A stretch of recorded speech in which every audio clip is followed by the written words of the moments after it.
mo mà tún kí káàbọ̀ sínú ìròyìn tí onípàdé ọlọ́mọlé ọlọ́mọlú ọlọ́mọ orílẹ̀-èdè níbi tọmọdé ti mọ́ ọ̀tá tí ń bá gbà jẹun ibo la yọjú sí látọjú fèrèsé ọ̀dọ̀ Malami ni òun oníṣẹ́ ti fi Malami lẹ̀ ni wọ́n náà ti release on bail òun àti àwọn ọmọ rẹ̀ ṣùgbọ́n ilé rẹ̀ ní Maitama wọ́n ní ibẹ̀ ni wọ́n ti rí dọdẹ dì mú láwọn wo wọ́n ní àjọ EFCC àwọn ọ́fíìsà àwọn kan wọ́n ní wọ́n fẹ́ gbé ilé rẹ̀ ti pa wọ́n ní kò sì pẹ́ tí Àtíkù sẹ́ẹ̀kó lọ́dọ̀ rẹ̀ ó lọ bí wákàtí méjì lọ́rọ̀ bá di àríyànjiyàn where is your warrant where is your ID card where is your wọ́n sàn béèrè question lọ́wọ́ ara wọn ṣùgbọ́n á fún ilẹ̀kùnrẹ́rẹ́ ròyìn o. bó ti ẹ̀jẹ̀ pé àwọn kan sọ wípé àjọ DSS ló wà ń díẹ̀ ṣùgbọ́n EFCC la gbọ́ wípé ó lọ síbẹ̀ o àwọn kan sì sọ wọ́n ní wọ́n fẹ́ winchon tiẹ̀ ni wọ́n ní kàn fi lára balẹ̀ kórójú ráàyè ṣe politics mo ní abẹ́ ń tanra yín yóò jẹ́jọ́ ilé yìí.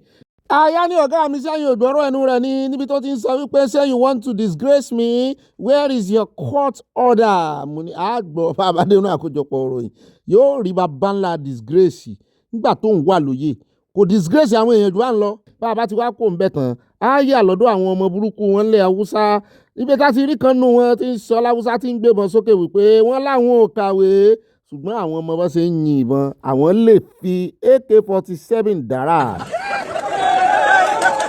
Ai mu wannan ita ce boko mu in ka tara takardu ai mu mun tara wannan kun gane ko saboda haka nan idan muka yi alƙawari da ku ku rika yin hakuri kuna shika alƙawari kamar yanda zamu dauki alƙawari mu je mu cika maku to ku mu in kun dauki alƙawari ku rika shika muna alƙawarin mu saboda haka yanzu babu inda bamu da mutane Katsina ne Kano Abuja mata da maza ba inda ba a rike muna mutane ba amma idan muka neme su ba mu samu su kun ji korahinmu kun ji damuwanmu zuwa shugabannin ku za su zo mu zanna da mu da su a yi alkawali in tun je gida sai su samu wuri su zama su ta iba ezi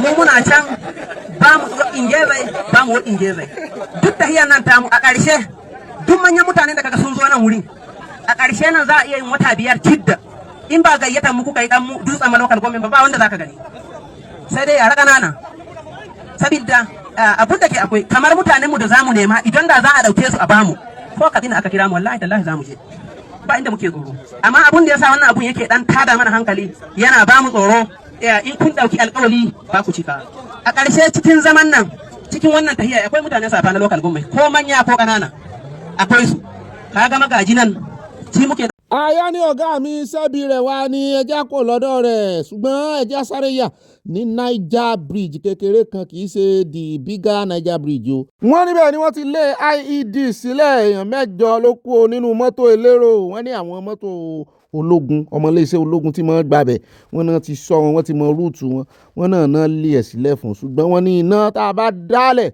dẹ̀yẹ gúnugún ẹ̀yẹ mi ìnà fi ń sun o ọmọléeṣẹ́ ológun làbà gbọ́ pé wọ́n kú instead àwọn èrò ọmọ Nàìjíríà tàn sọ lóko ṣùgbọ́n ẹ jẹ́ àsọ gbogbo ẹ̀dínú àkójọpọ̀ ìròyìn àkó mọ́ ti Woro mọ́ ti Ekwa mọ́ ti Kwara jurisdiction kan náà nìyẹn.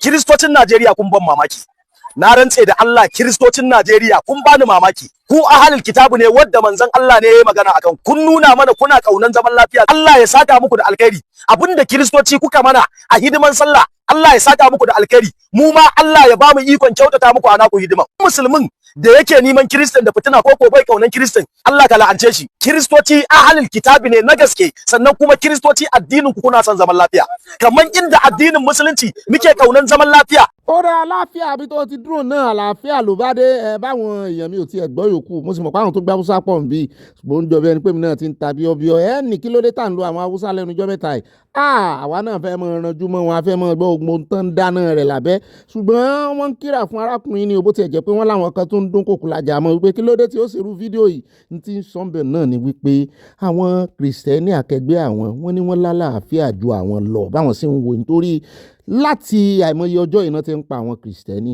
láti múnú bí wọn láti provoke wọn torí ẹ̀ mo ṣe stop ẹ̀ níbi lálàáfíà tó sọ kẹ́ ẹ lè mọ̀ wípé n ti ń sọ̀rọ̀ ẹ̀ sì gbọ́nú ọ̀rọ̀ rẹ̀ náà wípé ó dárúkọ kìrìsìtẹ́nì Mọ́ọ̀mí Adébáyọ̀ àwọn tó gbọ́ Haúsá dànù wa ẹ bá ń jẹ́rìí ní tí mò ń sọ yìí ògbùfọ̀ mi só kọ̀rẹ́ẹ̀tì bá ń bẹ̀ ní torí èmi náà ti máa ń ṣiṣẹ́ ìwádìí kí n tó sọ̀rọ̀ lé lórí wọ́n ní ó confam wípé ẹ̀sìn alálàáfíà ní kìrìsìtẹ́nì pé àwọn tí wá ń pa wọ́n tó sì jẹ́ pé ẹ̀sìn mùsùlùmí náà fi ń pa àwọn kìrìsìtẹ́nì òun ló fẹ́nu ara rẹ̀ sọ o bí ò bá rí bẹ́ẹ̀ yín tẹ́ gbá Haúsá ẹja nírọ́ àwa ìparọ́ lórí ìkànnì gbogbo ohun tó sọ là ń ṣe ògbúfọ́ rẹ̀ là ń translate wípé kán dẹ́kun àti mọ́ pa àwọn kìrìsìtẹ́nì ó ti tó gẹ́ ẹ pa wọ́n títí náà wọ́n dẹ̀ wá bínú wọ́n ń wò yín ràn ní. ṣùgbọ́n kí wàásù nìkan ló sọ̀rọ̀ ẹjẹ́ àbọ̀dì sọ́dọ̀ ọmọbìnrin yìí ọmọ Fúlàní lòun ṣùgbọ́n ó ti pẹ́ǹta nílẹ̀ Ìgbò wọ́n ní òun ló wá ń sọ ìtumọ̀ Sharia pàápàá jùlọ ó sọ débi wípé wọ́n fẹ́ institutionalize ẹ̀ ó ní gbogbo àwọn stéètì nílẹ̀ Haúsá tó ti wà rè ó ní ṣùgbọ́n ilẹ̀ Ìgbò kọ̀ bẹ́ẹ̀ náà ló ní àwọn other side Yorùbá náà wà nínú àwọn tó dáa kọ̀nù torí ó kó wa mọ́ other side pé gbogbo wọn ò fẹ́ gbà pé tá a bá ilé gbà ká wá gbọ́ ìtumọ̀ institutionalize ìbò iná ni. It just means that Islamic way is the recognized way of living in a society. It's a recognized way of living. So that means that Islamic policies, Islamic rules are regulating our society, and that also shape our politics. For instance, if you are not a Muslim, you cannot be a governor in a state where Sharia is institutionalized. You cannot be a governor. You cannot hold any political power that is significant.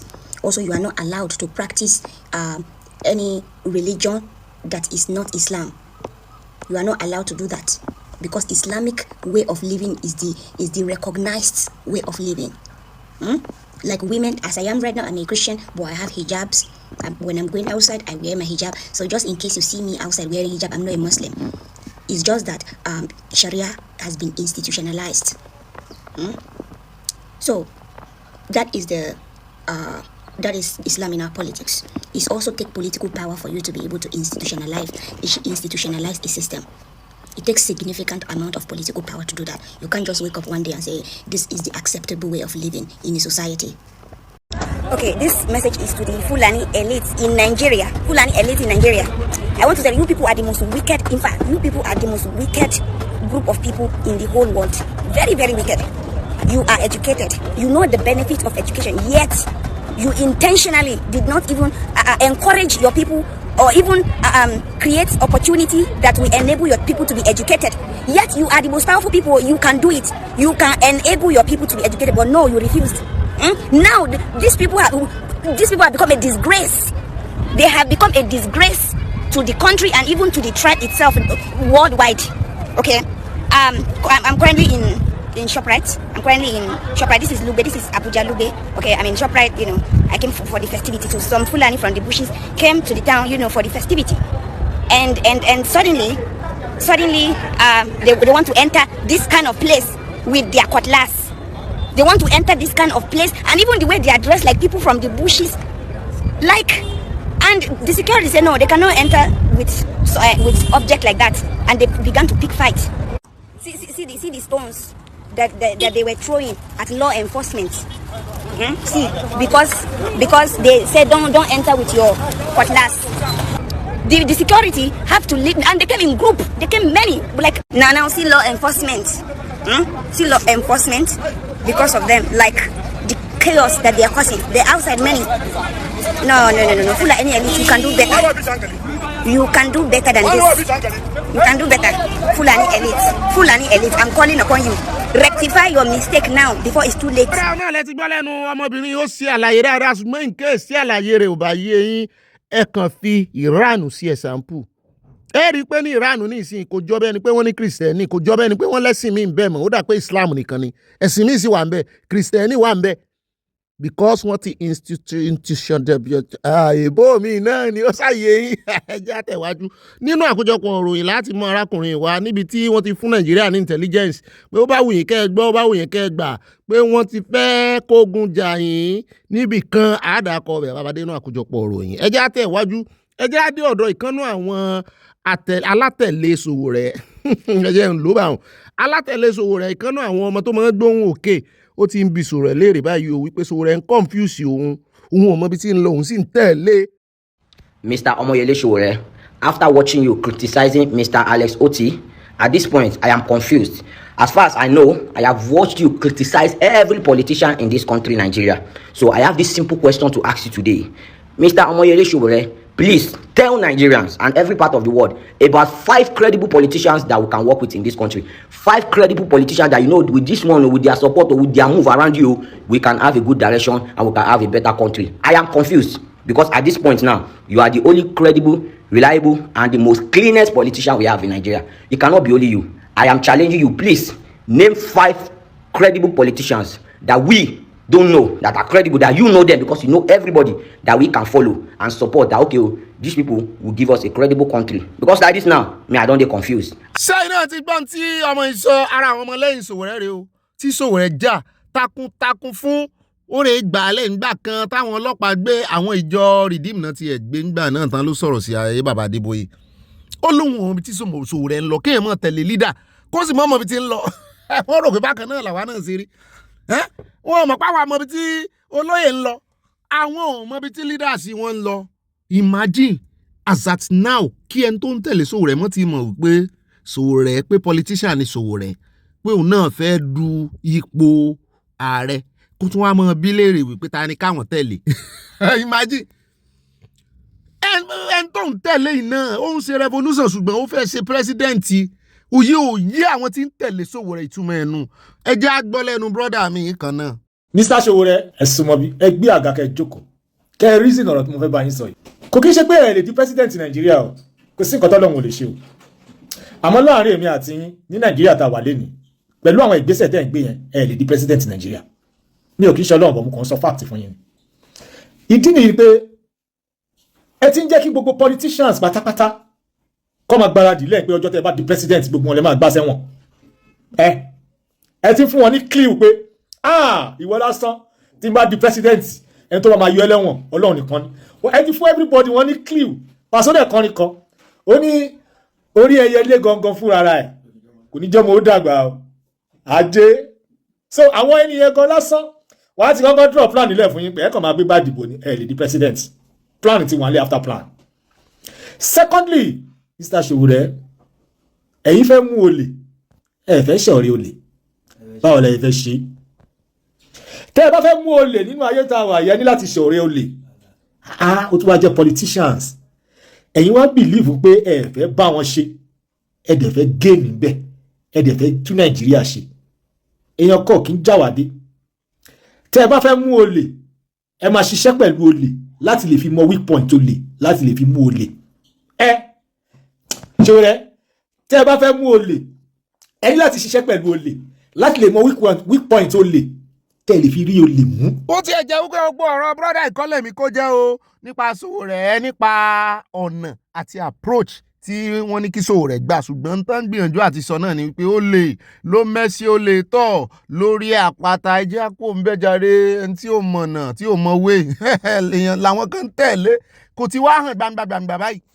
nígbà ìjà fún yín lọ́pdẹ̀tì lórí ti Òzòrò níbi tí wọ́n ti ń ṣe festival kan mọ́ fipá báyàn lò pọ̀ àwọn aráàlú ya jáde àwọn olórí tẹlẹ́mù náà ní kò sí tó jọ o ọ̀rọ̀ àwọn lóru àwọn o àwọn tí ń ṣe ti pẹ́ àti wípé àwọn tí ò tí ì lọ́mọ náà mọ́ ṣe é fún àwọn sì mọ́ kìlọ̀ kó tó di wípé orò jáde lọ́jọ́ náà ṣùgbọ́n káyéfì ló wá jẹ́ nígbà tí mo gbọ́ tí ọ̀rẹ́ mi Ẹ̀dáfẹ́ Bright náà jáde tó bẹ̀rẹ̀ sí í gbèsè àwọn aráàlú lẹ́yìn mo ní Ẹ̀dáfẹ́ Bright mo ṣe nífẹ̀ẹ́ rẹ̀ tó bóun ló ṣe wá rí bá àwọn èèyàn sì ti ń complain rẹ̀ lẹ́nu ọjọ́ mẹ́ta ìwọ́n ti ẹ̀ ló sọ̀rọ̀ kan nígbà tí arábìnrin kan tó kọ́kọ́ gbé fọ́nrán yìí tí ó wá tààgì ẹ̀ wọ́n ló sọ wípé you are turn on tó ń bá ti sọ̀rọ̀ ní wá ní kí là ń sọ wípé ṣé ń tán wá fẹ́ fi ẹjọ́ ìfipábánilòpọ̀ sùn rèé lẹ́yìn ọlọ́pàá táwọn ojú yín pé ẹ̀yin ló yẹ kẹ́ ẹ ṣe dáadáa ó náà ti wá jáde ó ní láti gbà tíṣẹ̀lẹ̀ ti ṣẹlẹ̀ ó ní àwọn ò tí ì rí kéèyàn kankan jáde pé wọ́n fipá bá ń lò pọ̀ mo ní tẹ́lẹ̀ nǹkan inú society tẹ́ wà. obìnrin mélòó ló nígboyà láti jáde wípé wọ́n fipá bá ń lò pọ̀ bó bá sì wà nígboyà náà ojú tẹ́ mọ̀ fi wò ó ojú kọ́mọ̀ jẹ́ èèyàn títí ayé mọ́ ni títí tí ó fi kẹ́rù rẹ̀ tí ó fi gba visa jáde nínú Nàìjíríà bó ṣe rí nù obìnrin tó bá ti jáde pé wọ́n fipá bá ń lò pọ̀ nínú Nàìjíríà o ìlú òyìnbó ló ti lè ṣe yanga tán ní fojú burúkú wọ̀ tán ní stigmatize èèbó ṣe wá mọ́ ọkọ mi lẹ́nu ọjọ́ mẹ́ta yìí. Among the 4 girls that was interviewed yesterday, not one of them said they were raped.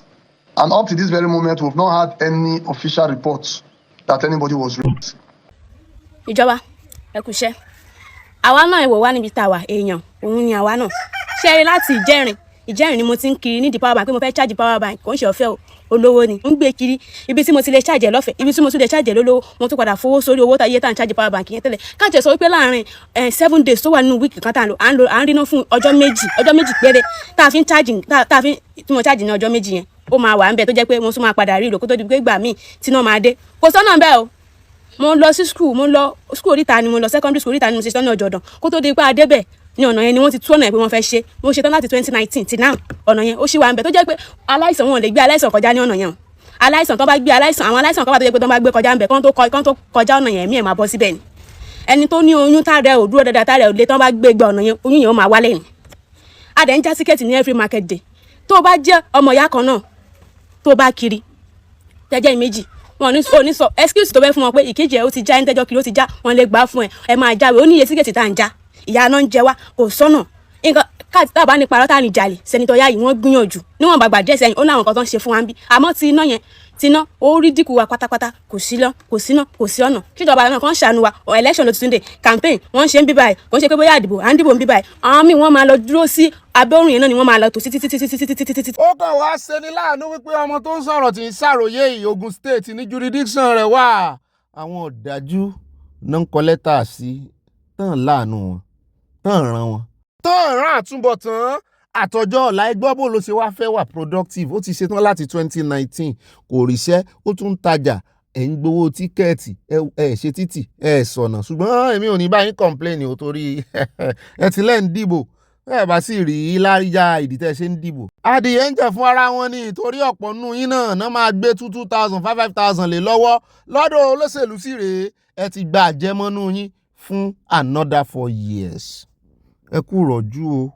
ó dá ní báyìí ẹjẹ́ á dé ọ̀dọ̀ àwọn gómìnà forum ẹ̀yẹn governors forum ní tí gbogbo wọn ti fẹnu kò tí wọ́n ti submit proposal fún state police olórí wọn ní governors forum náà lẹ́ ń rí ìyẹn ní gómìnà wọn ní Kwara gbogbo àlùdé àpàdé rẹ̀ ẹjẹ́ á sọ inú àkójọpọ̀ ròyìn ó ń jọ bí ẹni wípé state police ó yá ju bá a ṣe lérò lọ. bẹ́ẹ̀ náà lágbọ́ lẹ́nu ààrẹ olódòdó ọ̀gá wọn níbi tí wọ́n ti jọ ṣèpàdé tán ti ń fún wọn lábọ̀ wípé àwọn ṣe pé Macron tán ìyẹn ààrẹ orílẹ̀-èdè France pé yóò ràn àwọn lọ́wọ́ ẹjá kò ń bẹ́ ẹjá sáré dé ọ̀dọ̀ àwọn agbèrò sẹkítẹ́rì àti wọn láwa èèwò ni ẹ fẹ́ gún pa ni tẹ́ ń fọ̀ bẹ́ẹ̀ há lójú.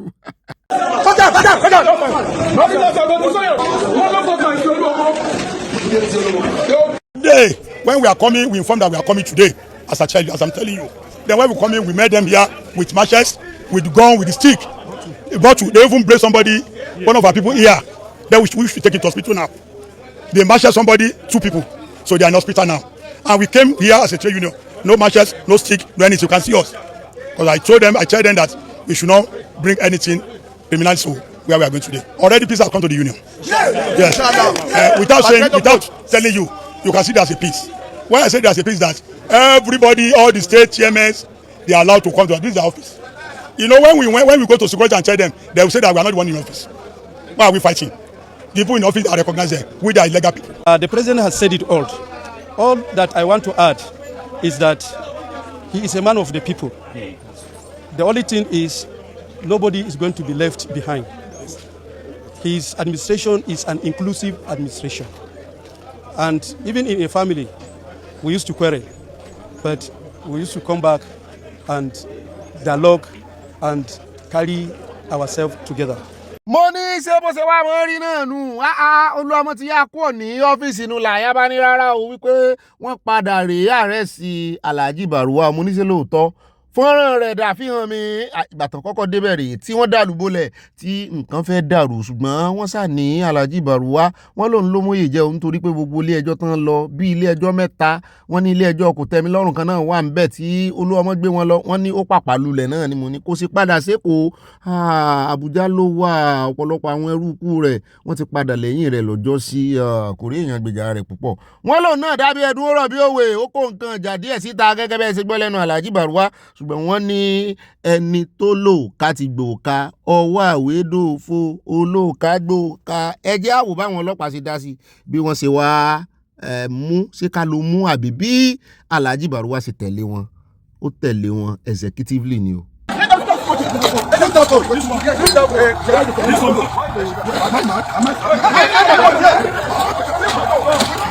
They are all together.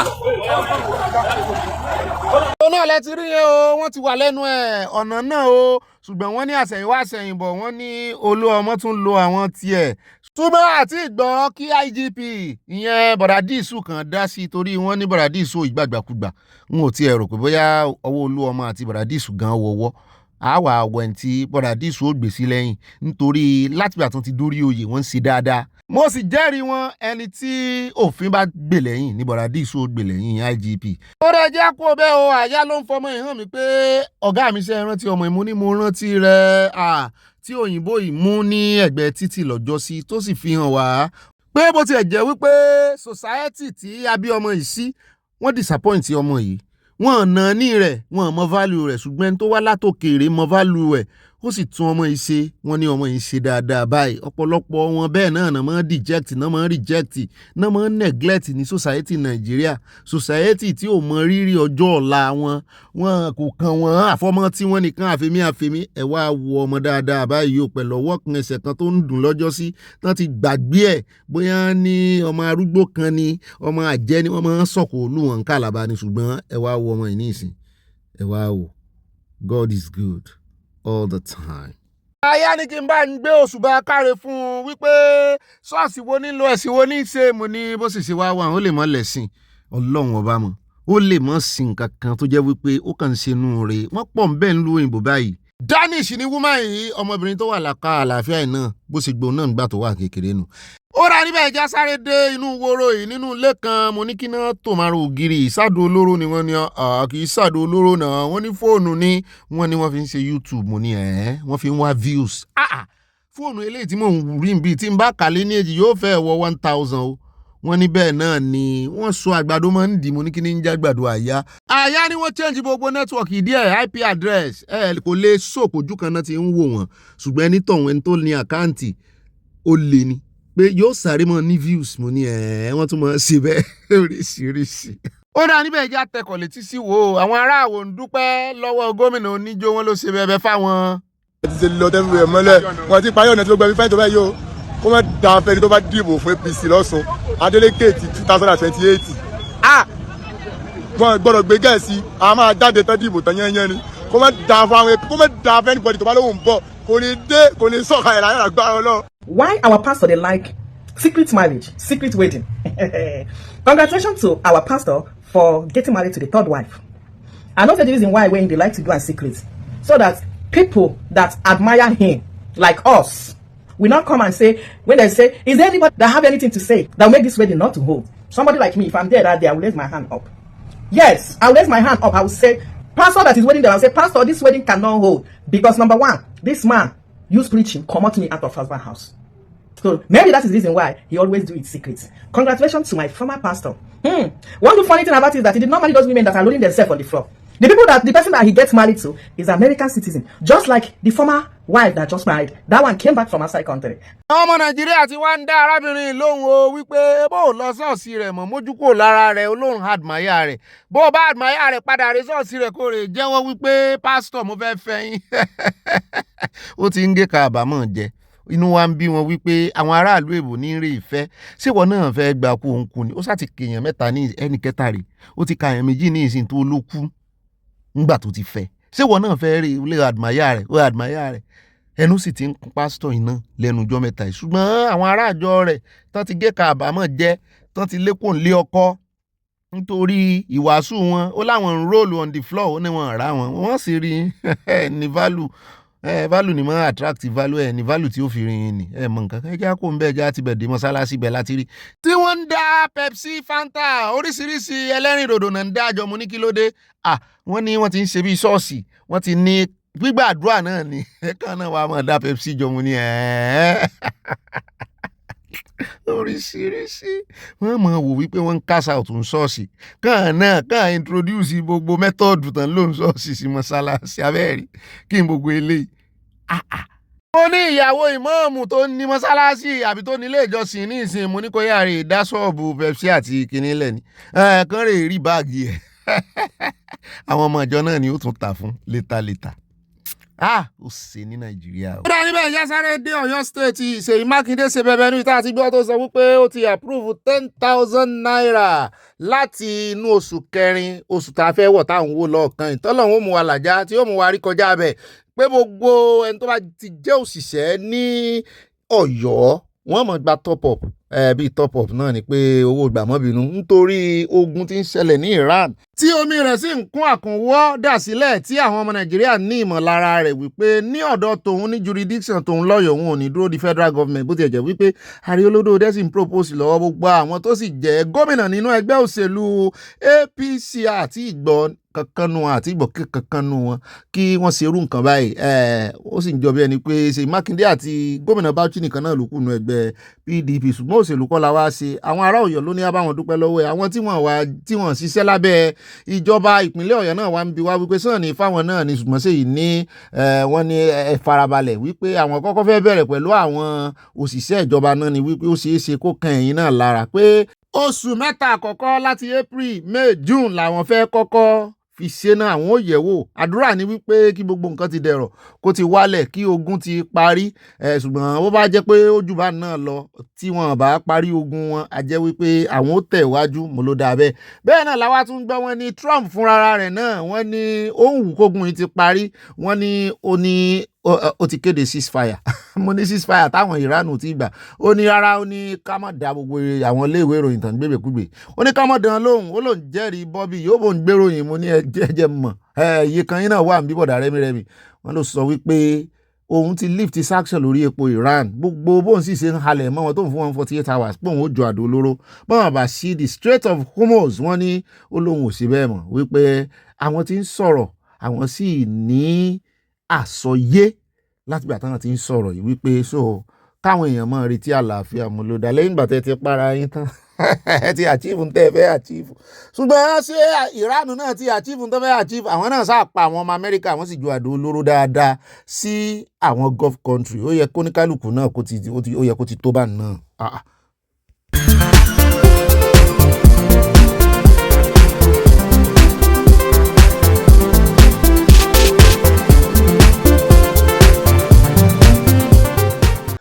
Bàbá ìwọ la ó máa sìn, bàbá ìwọ la ó máa bọ̀, ìwọ tó fẹ́ wá la ó máa sìn títí mímọ́ ògo ọlá rẹ̀. Ìwọ tó fẹ́ wá la ó máa sìn títí Olúwa olóore wa. Ìwọ tó ń ṣọ́ wa nú ìdánwò ayé mímọ́ ògo ọlá rẹ̀ bàbá o. Bàbá ìwọ la ó máa sìn, àtọ́bàjáyé o bàbá ìwọ la ó máa bọ̀. Ìwọ tó fẹ́ wa la ó máa sìn títí mímọ́ ògo ọlá rẹ̀. Ìwọ tó fagàn lọ́mọ tó pè ránṣẹ́ nínú ọlá rẹ̀ tó ga. Ayérayé o, bàbá mi aṣòro kọlù bí ògiri gbígbẹ, ẹkùn ọkọ̀ Fáráò. Àní ìwọ tó fagàn lọ́mọ tó pè ránṣẹ́ nínú ọlá rẹ̀ tó ga. Ẹni tó ti ṣaláì léso sì ń dúpẹ́ fúnṣẹ́ ògo ọlá rẹ̀.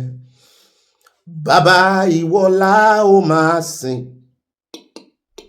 bàbá ìwọ la ó máa bọ̀, ìwọ tó fẹ́ wá la ó máa sìn títí mímọ́ ògo ọlá rẹ̀.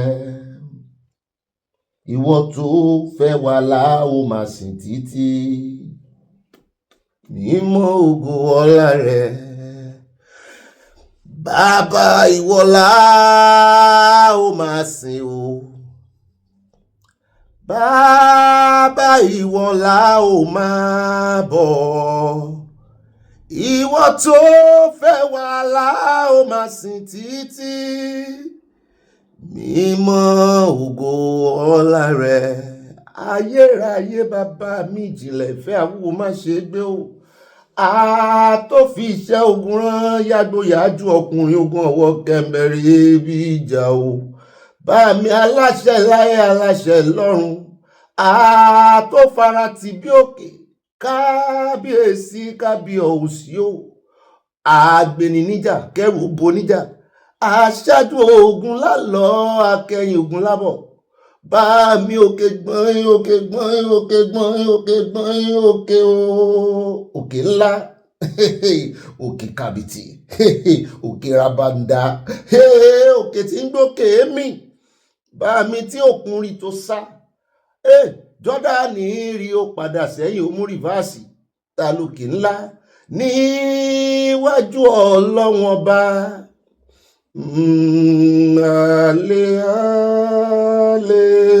Hallelujah, hallelujah,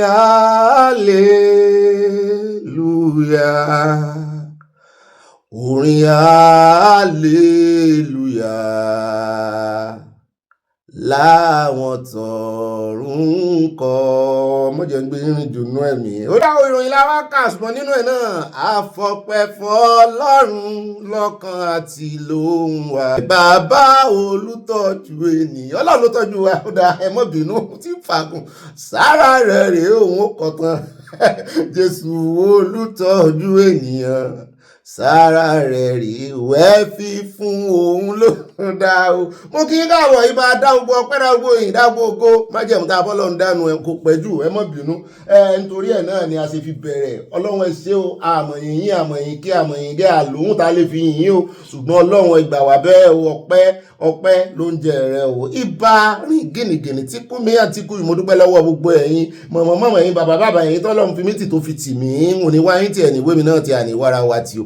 Ibà ayọ̀ mi kún ayọ̀ mi pọ̀ sí ibà fayọ̀kọ́ tiẹ̀ fayọ̀kọ́ tiẹ̀ ibà rìn gìnìgìnì tí kú mi àti kú yóò rìn gìnìgìnì ibà pàpà parada yín náà rè níbi tá àyà ti ń parada ti ń dọ̀gá rẹ̀ parada ò dá àyà abala comment section abẹ́lẹ̀ yín olólùfẹ́ wa ibà pàkà ọkọ̀ àwọn pèkì ọkọ̀ àwọn sweet sister àwọn ìyàwó mi pọ̀ ń bí kò sàrúgbó ń bí èmi náà ni mò ń jẹ́ ibà confam ẹ̀kọ́ tó sẹ́ndì ẹ̀jọ̀ mọ́bọ̀n sẹ́ndì ìròyìn fógàn náà owó ọba ti wá kófìrí pé ó ti sẹ́ndì ẹ̀jọ̀ padà lọ́bẹ̀ kó rè ṣàtúnṣe ojú ọ̀gangan bí ó ti ṣe àṣìṣe náà ni kó padà sí kó rè ṣàtúnṣe o bó ọba ṣe àṣìṣe wájú kámẹ́rà mọ́ rè ṣe àtúnṣe lẹ́yìn kámẹ́rà òjò sì mọ́ kó ẹnu rẹ̀ níjànú torí bíbélì sọ wípé ká yára láti gbọ́ràn ṣùgbọ́n ká lọ́ra ibà lọ́bí ká lọ́ra láti fèsì ibà tó yẹn nọ́ọ̀rì bẹ́ẹ̀ náà lèmi ni mò ń jẹ́ ibà sàn láàrin ajé ní mú ní pẹ́kọ̀rọ̀ ṣùgbọ́n àyè wà o bó o bá ti kófìrí ẹni tí ò rìn sàn pẹ̀lú rẹ̀ ó ní condition nínú ó ní terms and conditions ìwọ náà mọ́ rìn sàn pẹ̀lú rẹ̀ níbẹ̀ kò sí bó ṣe súnmọ́ tó bí san ọrùn kò sí bó ṣe jìnnà sí ọ tó kò sí bó ṣe wà lẹ́gbẹ̀ẹ́ rẹ tó kọ̀líìgì rẹ ni ìyàwó rẹ ni ọkọ rẹ ni ọmọ rẹ ni mọ́ rìn sàn pẹ̀lú ẹni tí ó bá ti rìn sàn pẹ̀lú rẹ̀ ẹ̀ ń bá rìn sàn pẹ̀lú rẹ̀ ni kí wọn náà ṣe kí ni kó wà lóyà sí òjúwà náà lọ wèrè láàfi ń wò wèrè láàfi ń wò wèrè láàfi wo wèrè àwọn báńdíìtì ibi tí mò ń lọ nù èmi náà ni mò ń jẹ́ Ibà Allegedly ibà rìpọ̀tẹ́lì gbogbo tẹ́ bá gbọ́ lórí ìkànnì kíní o rìpọ̀tẹ́lì Allegedly nítorí ẹjọ́ la kọ́kọ́ mọ́ kọ́ ká tó kọjá ibo mo wá kíra mi dé ẹjọ́ ẹran létí ibà kanjú abẹ́ǹkò ibà gbé wọn débẹ̀ ibà ṣe lálàyé èmi náà ni mò ń jẹ́ ibà kà síwájú ibà ìbò náà ní èmi náà ni ibà kéde fún Yorùbá nation fún Oòduà nation káfàtà ó dáa dúpẹ́ lọ́wọ́ Ọlọ́run tó tún mú wa ríra wa láyọ̀ ọ̀sẹ̀ tuntun la tún wọ́ yóò san wá sówó san wá sọmọ san wá sá ìkùbálẹ̀ ọ̀rọ̀ ògbélé tẹ́ ẹ bá pàdé inú Abala Lerefe ayójúlójú fèrèsé ni bí mọ́ mi Dorcas Jalo ó ti dàfí ẹ̀yìn tẹ́gùn fi sọ ó yá ẹjẹ́ àmọ́ mú kọ̀ọ̀kan èjì gbogbo bí tá a mẹ́nuba nínú ìròyìn tòní alákọ̀ọ́kọ́ ń bẹ̀ ibi tá a kọ́kọ́ yà sí ọ̀dọ̀ olódòdẹ níbi tá a ti kófìrí wọn àti àwọn gómìnà APC yòókù àti Sẹ̀tìmà mo ní kí náà ń sọ ń bí wọ́n náà ń jíròrò ni wọ́n ń dámọ̀ràn lórí ọ̀rọ̀ insecurity àfi bá a ṣe gbọ́ wọ́n nínú ọ̀sẹ̀ yìí wọ́n ṣe dé láti UK náà gbá olórí oko ní France láago ìyẹn Macron wípé a ní ìdí nǹkan ogun wá kó nǹkan ogun fún wa bóyá ọ̀fẹ́ ló wá bá dé bóyá wọ́n sanwó àmọ́ lónìí gbogbo ẹ̀ là ń mú bọ̀ wá fún yín bẹ́ẹ̀ náà ni bàbá ti kú ń bẹ̀ tán á dé ọ̀dọ̀ arákùnrin kan wọ́n ganu sí máìkì wọ́n tún fún wa ní bí Délé kí wá ṣe kú wọ́n ní àwọn military ló pàdé legi wa mo ní wọ́n ṣe wá ń fi ọ̀rọ̀ yìí ojú every year la máa ń rí tuntun gbọ́ lórí ọ̀rọ̀ Delegi wa kò sí justice fún Delegi wa látijọ́ iná wọn ẹni tó parí military ló pa àwọn aláṣọ ogun wọ́n rán lẹ́tà bọ́ǹbù ní wọ́n ṣe kíní kò sí justice torí ẹ̀ jọmọ́ rántí gbogbo ìjà agbára tó bá ń jà tó lọ ń fún ọjà tí ń bọ́ ọjà mọ́kọjá abitọ́lọ́ ní ọjà dé o nítorí justice system Nàìjíríà ẹni tó jẹ́ minister of justice ńgbà kan rí gan bàbá wa Bọ́lá Ìgè wọ́n pa dòní rí justice fún minister of justice so tọ́lọ́n bá fún ọ lórí ọ̀fẹ́ ọlọ́run náà ní ibi tí bá mú ibi tó bá ní ọjà dé o mọ́ jẹ́ káwọn èèyàn tí ọ à ń bọ̀ lórí ọ̀rọ̀ bàbá wa yìí Abdul ọ̀rọ̀ ló sọ̀rọ̀ ó ní àwọn military ló pàdé Legi wa ọ̀nà tán wá gbà pàdé Legi wa bóyá ìjọba ó kàn máa gbọ́rọ̀ ìlásán ni wọ́n ní gbégbèsè àásọ lónìí náà ni kò ní dọ́là bá ti wá nígbà ò jẹ́ pé wọ́n ti ẹ̀ pa Bọ́lá Ìgè nígbà ò jẹ́ pé wọ́n ti ẹ̀ pa Bíọ́lá gan kò sí justice Nàìjíríà ò sí kú fún Ọlọ́run ọba kódà àwẹjá tẹ̀wájú o bàbá tó ti wá kó ń bẹ̀ tán àwà ayé àlọ́dọ̀ arákùnrin kan tórúkọ wọn ń jẹ́ Ọláwípò Hashim ó ní Tinubu knows if there is free and fair election APC will not have 20%. Bẹ́ẹ̀ náà ni mo rí fọ́nrán bíi tí Òbí àti Kwakwanso ẹ wá wo èrò mo ní Sóbì àti Kwakwanso náà fẹ́ lẹ̀pọ̀ ni gbogbo tó jọ mọ́ politics àmúbọ̀ wá fún yín lónìí náà ni kò ní dọ́là bá ti wá kó ń bẹ̀ tán ìròyìn tá fún yín lánàá nípa àwọn agbébọn tán kọ lẹ́tà ìròyìn tá fún yín lánàá nípa àwọn ẹgbẹ́ security kan ẹgbẹ́ ètò ààbò tí wọ́n ta ìjọba lólobó wípé ó ń bọ̀ àwọn láńdẹ́ẹ̀dẹ̀ àwọn gbọ́ fìrìfìrìn àwọn gbọ́ kúkú òjò àwọn bandit pé wọ́n fẹ́ wá sọ̀rọ̀ bí agbọ́n ní Kwara wọ́n dárúkọ Ìfẹ́lódùn wọ́n dárúkọ àwọn bíi mẹ́ta àṣẹ wọ́n ti lọ Ìfẹ́lódùn báyìí lánàá àná náà la múròyìn wá o àṣẹ lánàá gan-an mo ló máa ṣe o wọ́n jí àwọn 9 gbé ṣùgbọ́n a tún ti wá gbọ́ padà wọ́n ní wọ́n ti rí 5 gbànú okùn 4 á fún yín ní ẹ̀kúnrẹ́rẹ́ ìròyìn o wọ́n sì mú jẹ náà wọ́n sọ wájú wọ́n sì mú jẹ náà à ń bọ̀ ń bẹ́ á fún yín lẹ́kúnrẹ́rẹ́ ìròyìn bá ti wá kó ń bẹ̀ tán á yà lọ́dọ̀ Minister of Education níbi tá a ti ń gbọ́ wọ́n ní wọ́n fẹ́ scrap common entrance làwọn òbí bá pariwo pé kí ló dé mo ní wọ́n ti sọ fún wa lọ́jọ́ sí àwa mọ̀ pé wọ́n scrap common entrance ni o ṣùgbọ́n wọ́n ní àlàyé wà lórí rẹ̀ á fún yín lálàyé kó lè yé ẹ̀yin òbí dáadáa bàbá tí wá kó ń bẹ̀ tán áyà ní Sókótó amọ̀ǹdọ́ wọ́n ní 150 bandits àti ẹgbẹ́ ISWAP àti Boko Haram lápapọ̀ wọ́n ní wọ́n ṣègbè sínú òkun pupa mo níṣẹ́ ń ka Bíbélì fún wa ní ogun Pharaoh àtàwọn ọmọ Israeli wọ́n ní bó ṣe rí gan nìyẹn o mo ní ṣe ti confam ẹ̀ wọ́n ní it's a developing story ṣùgbọ́n àwọn ará Sókótó gan àwọn ọmọ ilẹ̀ Haúsá wọ́n ní tó sojú wọn wọ́n ní wọ́n sọ̀rọ̀ mo ní odidi 150 láì fọwọ́ kàn wọ́n Olúwa ẹ ṣé ní wọ́n parun sínú òkun mo ní sí omi wà ní Sókótó ni àyá ní ọ̀gá mi bẹ́ẹ̀ náà sáàfù Sókótó mo ló omi wà o omi tó ti Arúgúngù wá láti Kẹ́bí ó níbi kan tó gbà kọjá ní Sókótó tó jẹ́ wípé tó bá kún báyìí a ní lè sọdá omi tá a máa ń rin inú rẹ̀ sọdá tẹ́lẹ̀ a ní lè ó níbi kan tó ti máa ń nájà níbi tẹ́mi ti lọ sáàfù ibẹ̀ yẹn jìbì bá a bá ró ní kẹ́tẹ́kẹ́tẹ́ àmọ́ sanwó fún ọ ni tán máa gbé wa débẹ̀ tá a tún máa padà àwa kọ́pà àlọ́mọ ra nǹkan bẹ̀ ń gbànà torí ó pè wá ju ká lọ sínú Sókótó lọ nǹkan máa ń gbọ̀fẹ́ ń bẹ̀ ṣe rí nígbà tá a máa lọ omi tá a fi ẹsẹ̀ ré kọjá nígbà tá a máa padà wá àti tètè rọ̀ náà òjò burúkú ni òjò máa ń rọ̀ ní ilẹ̀ Haúsá yìí náà òjò burúkú nígbà tá a máa fi padà dé màálù ló gbé wa cross omi sì mú màálù di ọrùn omi wọ́n sì máa dọ̀tí màálù ló gbé wa cross kò sóògùn táwọn obìnrin tó tẹ̀lé wa tán lò tán torí gbogbo omi àbàṣà yẹn wọnú ara wọn wọ́n ní 150 ló ṣègbè mo ní what shall we say until the Lord all we have to say is thank you Lord àwọn èèyàn sì ń wá ẹ̀rí pé ṣé lóòótọ́ ni ṣé kì í sóòótọ́ mo ní nígbà táwọn ọmọ ibẹ̀ ti sọ fún wa pé bó ṣe rí náà nù omi gbé ẹ lọ ni ṣé ẹ fẹ́ rè é wọnú omi mọ́ owó kù wọn kiri nìní ó dá ń bọ́ ń bẹ́ẹ̀ inú mi dùn ayọ̀ mi kún bó èmi gbà mo ti confirm ẹ̀nú ẹ̀mí bàbá ti wá kó ń bẹ̀ tán á wà á yà lọ́dọ̀ bàbá kan general làwọn náà colonel ní ẹ́ náà bá já wa sí rẹpẹtẹ rántí ìkànnù mejo general Uba táwọn ISWAP pa lójú kámẹ́rà lọ́jọ́ sí bàbá yẹn ti wá sọmọ́ sí pa fún wa à ń bọ̀ ń bẹ̀ lónìí náà ni kò ní dọ́là bàbá ti wá kó ń bẹ̀ tán wọ́n ní àwọn gómìnà wọ́n ní wọ́n ti submit gbogbo gómìnà pátápátá wọ́n ti submit proposal fún National Assembly kan review ẹ̀ bí àwọn ṣe fẹ́ mójútó state police lọ́dọ̀ tí wọ́n mú ló dá progress nìyẹn ó dà ní rí jù báyìí lọ nínú gbogbo àwọn àkòrí ìròyìn wa bí àfikún bá wà àjòmọ́ lẹ́gbẹ̀ẹ́gbẹ̀ la fi ṣe ó dà níbẹ̀ já wọnú abala tí wọ́n mọ̀ tẹ̀lé abala no space for Sharia law in Yorùbá land ó ń dùn wọ́n fẹ́ kí àníkẹ́ ẹ̀ sí dáadáa kò sẹ́ni tó wà ìgéǹsì ẹ̀sìn ẹlẹ́sìn èmi lẹ́sìn tèmi ẹ̀yin lẹ́sìn tiyín ẹni tí ò lẹ́sìn náà wà bẹ́ẹ̀ kó ní kálukú ká fìfẹ́ bára wa lò torí ẹ̀ ní Bíbélì ṣe sọ wípé ìfẹ́ là kò já òfin ẹ̀sìn tiẹ̀ lófin tiẹ̀ ẹ̀sìn tèmi lófin tiẹ̀ ẹni tí ò lẹ́sìn náà ó lófin tó fi ń gáìdì ara ẹ̀ ṣùgbọ́n ìfẹ́ ló so wá pọ̀ ẹ wá ní rárá ẹ̀ nígbà wá ní a mọ́ sọ̀rọ̀ kò sẹ́ni tó yẹ ti ẹ̀sìn yẹn kankan sójú wà jọ ojú hatred ó dá o àti ìyá ẹja tuntun sọ ní capital letter no space for Sharia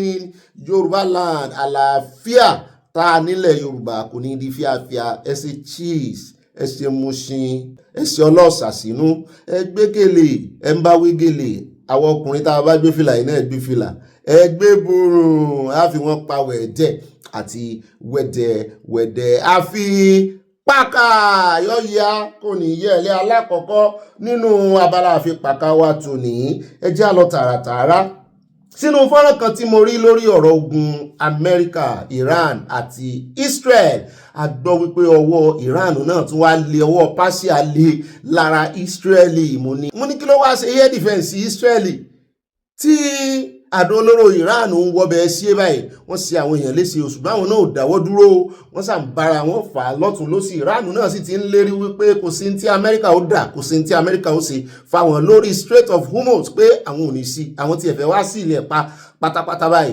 àti wípé gbogbo ibi tó bá jẹ́ tourist center lágbàáyé tí ẹ tún bọ́ kí n tún sọ gbogbo ibi tó bá jẹ́ tourist center lágbàáyé táwọn èèyàn lọ ẹ̀sìn mọ̀ pé lẹ́yìn spring summer ń bọ̀ nù táwọn èèyàn mọ̀ travel wọ́n ní gbogbo àwọn fẹ́ fagùn wọnú summer gbogbo ibi tó bá jẹ́ tourist center ní gbogbo àgbáyé ipá àwọn ká àwọn lè yin àdó olóró síbẹ̀ àwọn ó ṣe bẹbẹ àwọn ó dáná yá everybody àwọn ó ba nǹkan jẹ́ àwọn ò lè fún wàrà lóòótọ́ ṣùgbọ́n àwọn ó da wàrà nù nítorí wípé adẹ́tẹ̀ akúrẹ̀tẹ̀ làwọn ni ó tàn bí ó tàn àkìlọ̀ fún wọn ó tàn bí ó tàn wọ́n ní wọn ò lè ṣe nǹkan kan ṣẹ́ẹ̀sì rí yàtọ̀ sí pé wọ́n lè ju àdó olóró sí 4,000 kilometers láti ibi tán wà wọ́n ní àwọn èèyàn tí wọ́n wà nínú orílẹ̀-èdè káàkiri pàápàá jùlọ Europe wọ́n ti wora wọn ràn ṣé bó ló dífá fún tó ṣẹlẹ̀ ní Rome lọ́dọ̀ wa lánàá tẹ́ ẹ bá rò wípé àdó olóró yẹn náà kàn máa jù wọ́n mọ bí wọ́n ṣe wọ́n mọ cost effect nǹkan ṣe wọ́n ìkànnà déédé ju àwọn àdó olóró tó wọ́n ṣùgbọ́n àwọn èèyàn wọn tó ti wà nínú orílẹ̀-èdè káàkiri àwọn náà máa gbé sẹ́yìn lé lọ́wọ́ ọdún kì í ṣe àwọn Islamist lélẹ̀ tó ṣẹlẹ̀ ní Rome lánàá ṣùgbọ́n àwọn right ṣùgbọ́n ara àwọn far left wọ́n náà ń ṣe àdó olóró lọ́wọ́ àmọ́ tán fẹ́ fi ṣe ọkọ àtìyàwó homemade ibẹ̀ ló ti dún mọ́ wọn lọ́wọ́ bẹ́ẹ̀ bá dìbò sí bá nǹkan jẹ́ àwọn méjèèjì náà ló kú o mo ní ẹ̀lúùlù wọn pòjò ni ó sì rọ̀ lìyàn lórí wọ́n ti bá ìṣẹ̀lẹ̀ yẹn lọ àwa amọ̀ níbi tán ti fẹ́ lọ lo àdó olóró yẹn so mo fi yẹn sí àpẹẹrẹ ni pẹ̀lú Iran ti dúnkùkù lájà wọ́n lè ba nǹkan jẹ́ o ṣùgbọ́n àwa máa wò ó developing story tí ó tún ṣẹlẹ̀ lónìí ibẹ̀ náà la tún ti wá gbọ́ tán sí lálàyé fún wa Kàmẹ́nẹ̀ Ayatola tó kú ó ní fídíò rẹ̀ tó ti ṣe 11 years ago òun la fẹ́ lò ní ìsìn àwọn òsì ẹ̀dá Yorùbá lé lórí gbogbo tó sọ lédè wọn wọ́n ti túmọ̀ ẹ̀ sí English àṣùgbọ́n àwọn òsì ẹ̀dá Yorùbá lé lórí ẹ bá ń tẹ̀ sí kí ọmọ òun lé kémi máa sọ kémi mọ̀ ṣe narration lè lórí ní tí Ayatollah ń sọ ń bẹ̀ náà ni ó pé gbogbo àwọn olórí ológun, gbogbo àwọn stakeholders, gbogbo àwọn ìlú mọ̀ká, gbogbo àwọn alẹ́nulọ́rọ̀ ní Iran wọ́n jọ ṣèpàdé, ibẹ̀ ló ti wá ń sọ fún wọn, wọ́n kọ́kọ́ yìn wọ́n gẹ̀ẹ́, bẹ́ẹ̀ náà ni wọ́n pledge allegiance wọn sí wípé ó ní ọ̀gá àwọn àti wípé Ọlọ́run rẹ̀ làwọn ó máa sìn. Lẹ́yìn ìgbà náà l'Ayatollah wá gba máìkì ló náà wá ń sọ̀rọ̀ wípé àwọn èèyàn ń bi àwọn nígbà táwọn bá ń kọ orin, táwọn bá ń chanti death to America, death to Israel, wípé kí ló dé ẹ̀yin náà ní lọ́wọ́ ẹ̀dì ẹ̀rú ẹ fẹ́ pa ìlú onílùrun. Ó wá ń ṣe lálàyé nínú fọ́nrán tẹ̀ ń wò wípé àwọn ò pa ìlú onílùrun, àwọn ò kórìíra Amẹ́ríkà, àwọn ò sì kórìíra Israel, ṣùgbọ́n àwọn olórí ibẹ̀, àwọn tó ní rẹ̀jíìmù bẹ́ẹ̀ sì mọ̀ wípé excuse tí Amẹ́ríkà àti Israel náà give nìyẹn, wípé àwọn ò kórìíra Iran, pé àwọn tó di ìjọba mú ń bẹ̀ àwọn gangan ni wọ́n ń pariwo ikú fáwọn, wọ́n ní wọ́n léjò sáwọn, àwọn ò sì lè máa lé ikú sí wọn. A jẹ́ wípé àwọn jọ wà lórí àlééfà nu.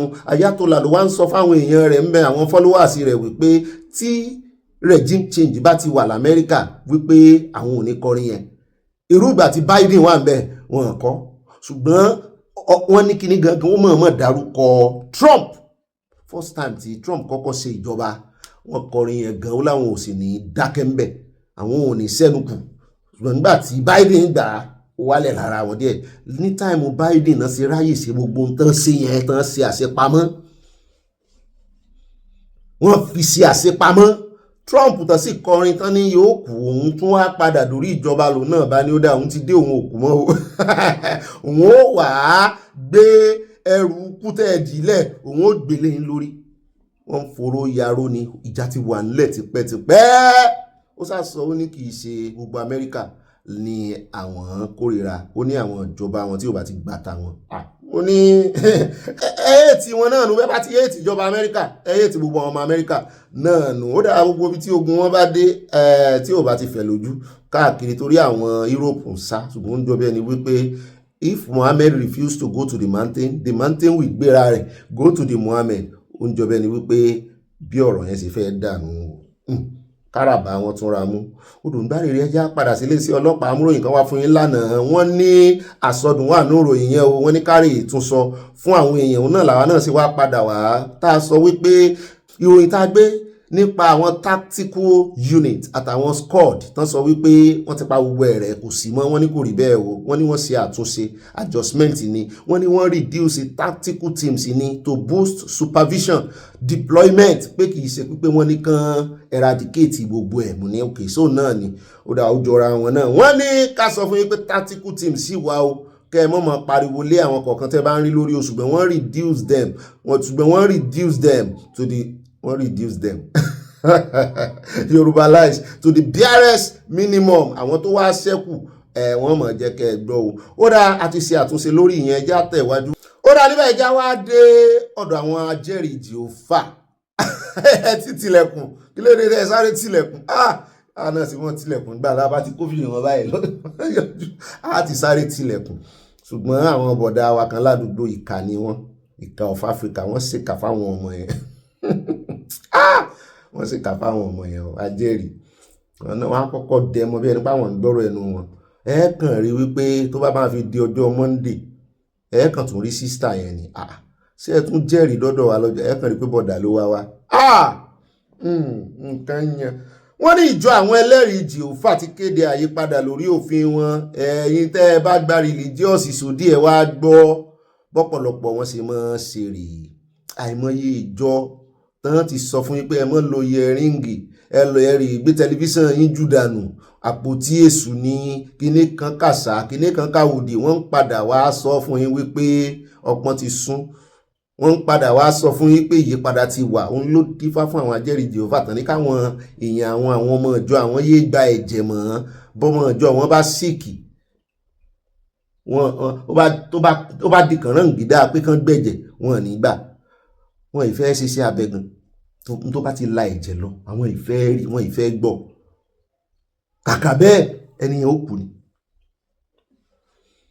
Ó ní fún ọ̀pọ̀lọpọ̀ ọdún aláìsàn tó bá jẹ́ ẹlẹ́rìí Jèhófà táwọn dókítà bá sọ fún un wípé ó nílò kí wọ́n fa ẹ̀jẹ̀ sí lára nílé ìwòsàn, kò ní gbà kí wọ́n ṣe bẹ́ẹ̀ torí ó tako ìgbàgbọ́ wọn. ohun tí wọ́n máa ń sọ ni pé Ọlọ́run ní pé káwọn sá fún ẹ̀jẹ̀ torí Ọlọ́run rí ẹ̀jẹ̀ gẹ́gẹ́ bí nǹkan abẹ̀mí inú ẹ̀jẹ̀ lẹ̀mí wà bẹ́ẹ̀ ni ṣé bí wọ́n fẹ́ fi ṣèfù ẹ̀mí náà ni àwọn kò sì fẹ́ ṣe àìgbọràn sí Ọlọ́run o. Wọ́n ní àmọ́ nínú oṣù kẹta yìí ní àwọn aláṣẹ ìjọ àwọn ẹlẹ́rìí Jèhófà tan ìmọ́lẹ̀ sí ìgbàgbọ́ ìjọ náà lórí fífa ẹ̀jẹ̀ sára ẹni tó bá ń ṣàìsàn o. Ta ni ajẹ́rìí Jèhófà ń bí ẹ bá kọ̀ǹfàmù ẹ o. Wọ́n ní ohun tó ti yí padà báyìí ni pé àwọn ọmọ ìjọ ẹlẹ́rìí Jèhófà lè fa ẹ̀jẹ̀ ara wọn pamọ́ títí di ọjọ́ tí wọ́n nílò irú ẹ̀jẹ̀ bẹ́ẹ̀ bóyá lásìkò tí wọ́n bá ń ṣiṣẹ́ abẹ tàbí tí wọ́n bá nílò ẹ̀jẹ̀ ìtọ́jú ara míì wípé kán rè wọ́n donate ṣùgbọ́n kán mọ́ donate fẹ́ lómi ara wọn ni kán bá wọn preserve ẹ̀ lẹ̀ kán pọnmi lẹ̀ dòǹgbẹ mo ní ó rìn bọ̀ ni. Síbẹ̀ ìjọ náà kò tí ì fààyè gba àwọn ọmọ ìjọ láti máa gba ẹ̀jẹ̀ ẹlòmíràn lásìkò tí wọ́n bá ń ṣiṣẹ́ abẹ tàbí tán bá nílò ẹ̀jẹ̀ nílé ìwòsàn. Wọ́n ní ò sí lè ṣiṣẹ́ abẹ ṣàṣà ní iṣẹ́ abẹ tó bá méjọ tán ní fa ẹ̀jẹ̀ sí ọ lára tán bá wá wo sáǹpù ẹ̀jẹ̀ rẹ tí ò sí irú rẹ̀ tán rí èèyàn tó sì nídìí ẹ̀jẹ̀ púpọ̀ mélòó ló ti wá fà á lẹ̀ tẹ́lẹ̀ tán ti ẹ̀ ń fa ẹ̀jẹ̀ lẹ̀ rárá kán tó di pé wọ́n ń fa ẹ̀jẹ̀ lẹ̀ sẹ́ni ẹ̀ kàn jẹ́ kó kú ni ẹ̀ kàn jẹ́ kẹ́ni ẹ̀ kú ó kàn dàbí àwọn ti alákatakítí tá a mú alọ́jọ́ sí náà tí kan ń pèrun tó sì mórí lọlẹ̀ tán yòókù sì ń bá ìrun lọ wọn kọ́kọ́ dùn wọ́n kírun tán kó tó wá mọ́ sunkún ẹlẹ́yà lé lórí pé àáfà àwọn ti kú ìmáàmù àwọn ti kú. Kí ni ìtumọ̀ ẹ̀sìn? Ṣé bí ká fi tún ayé ṣe ni? Ní ìsìn ó ti ń rìn wọ́n ẹ̀mọ̀ téèyàn bá ti ṣe àṣìṣe for long time tí ò wá tó wá ń lọ́ra láti tó ń gba ọ̀nà ẹ̀bùrú láti fi ṣe àtúnṣe tó ń gbọ̀nà ẹ̀bùrú tán bá rí ẹ̀jẹ̀ rẹ tán tètè rí nǹkan tán sì fẹ́ save life ẹ̀. Ẹ jẹ́ á kú ń bẹ́ jàre ó rìn wọ́n bọ̀ ni wọ́n á rìn wọ́n débi tí wọ́n máa gbà bóyá wọ́n á kàn sọ pé ẹni tó bá jọ ọmọ ìjọ wọn ni ó lè donate ẹ̀jẹ̀ fún ọmọ ìjọ wọn ní ìgbà lára ara ta. Ó dá ayé tẹ̀síwájú ìmíì nínú abala ti àfipàkẹ́jẹ́ padà sọ́dọ̀ arábìnrin Tracy Ohiri tó fẹ̀sùn kan lọ́ọ̀yà Sowore ó fẹ́ by extension náà ó kan Sowore ó fẹ̀sùn kan àwọn èèyàn náà dáàbò VDM dáàbò àwọn èèyàn pẹ́nulé lórí wọ́n ní onírọ́ ni wọ́n ní kò ṣeé gbèjà adójútì ní ajánikulẹ̀ wọ́n pè lóko ṣùgbọ́n ó ń jọ bí ẹni wípé kàkà kí ewé àgbọn rẹ̀ dẹ̀ líle ló tún lé sí o ó tún lẹ́nu ọ̀rọ̀ sí ni o ó ní wọ́n lè fọwọ́ bò ń lẹ́nu ó ní wọ́n lè panu dé orin Fẹlá ní kọ́ fún wọn ìdédé lùdé o pẹ̀rẹ̀rẹ̀rẹ̀rẹ̀rẹ̀ ẹ̀ lè panu mi dé ó náà lè búlé òun ó tún sọ̀rọ̀ sókè ó ní ilé ẹjọ́ tó bá wù yín kẹ́ ẹ lọ ìpẹ̀jọ́ tó bá wù yín kẹ́ ẹ pè ó ní òun dúró dè yín you cannot silence me. You think you guys can bully me? You cannot bully me. Everybody can be scared of you in this country. I am not one of them. All this is unfortunate that the people who call themselves social activists in this country cannot sit back and see the game you people played. They cannot sit back and look at the evidence very well and see what you people did. This is why the politicians are dealing with us in this country. They are sitting back laughing because anything they sell to Nigerians fly overboard with it. You cannot sit back and say, no, let us examine this thing very well to know who is at fault. You came, you tried, the support I got was too massive. And you guys, he called you together. You went to him and you had a plan on how to turn the heart of people against me. And now you think I'll be crying and begging you. Never! Omar, if I beg you again, make I bend. I will never beg you. In this life, you have tried to make a fool of me the first time, but this second time, if I beg you, Omar, make I bend. Una dey mad? What is wrong with you people in this country? Yeah? What is wrong with all of you in this country? For how long shall this continue? If this whole thing is causing this so much drama, don't you think the hand of God is in it? The hand of God is in it. And we are going somewhere. And there is something God wants to do. Yes! Go and verify. Go and verify the hand of God is in everything happening. It doesn't matter how many of you are standing with me. It doesn't matter how many of you are bullying me out of envy and jealousy. It doesn't matter what the impression people have created about me. I stand gallant to challenge Masha Abubakar, David Omahi. I will challenge you people. And I have evidence in our water. You see, let me now tell you something you don't know. I will get to any length to get justice. Be prepared though, because I'm waiting. Thank you. You told me not to reach out to any activist, yet you called them to check up on them. You told me not to tell anybody that I've been paid, yet you are the one that called them to tell them. You told me not to relate with anybody. You told me you were not going to release my video until I okay it. Show me where I okayed for you to release my video. You were supposed to get there. They pay you the money and you contact me and say, see how much they brought. Should I collect it? Masha, show Nigerians where you contacted me to know if you have to collect the money or not. It took me 1 hour in my hotel room to ask you, Masha, how much will I pay you? How much do you want to collect as your legal fee? Masha, you said anything from my heart I should give to you. God in heaven, whom I'm standing on, as everybody feel that they have left me, my God is with me, knows that inside the vehicle where you want to give me the envelope that I rejected, I asked you, okay, out of this part payment that you brought, how much is your money? It took me 30 minutes to ask you, how much is your money, Masha? How much should I give you? Say anything from your heart. I pulled out $2,500 and gave to you as part of from the money. Then when I got back to Lagos, I went to my bank and I credited you 3 million. And I now paid all the lawyers. I paid all the lawyers in your team. You know how many lawyers you have in your team? I personally transferred money to all of them. You came here to lie. And that same trust, confidence I have in our leaders, in our leader, Showore, is what I passed on to Masha. So can you now imagine the disappointment when this same lawyer goes behind to work against your interest? This same lawyer drafted an agreement that me as the client, does not have the right to have a copy. I don't have the right to have access to that agreement, undertaking agreement that he drafted and sent to Omahi to sign. Me, his client, who paid him to represent me, he got to where he was to be paid. He never called me to say, this is how much they are offering me. Should I collect it or should I not collect it? Where is it done in the world? Please, legal luminaries all over the world, listen to me. Don't be like the Nigerians who they have deceived. This was a game plan. They knew everything that they were going to do. David Omahi was so bruised, humiliated, because of the type of support I got from Nigerians. What did he do? He went behind to use my legal representative, who happens to be Masha. They manipulated me, cajoled me, forced me into accepting an offer. Till date, I've not been given a copy of that document. And without having a copy of that document, he went against my instruction to release my video to David Omahi. He went against my instruction to collect payment without calling me to verify if it is okay for him to collect or not. Where is it done in the world? It's not about the money. It's about speaking truth to power.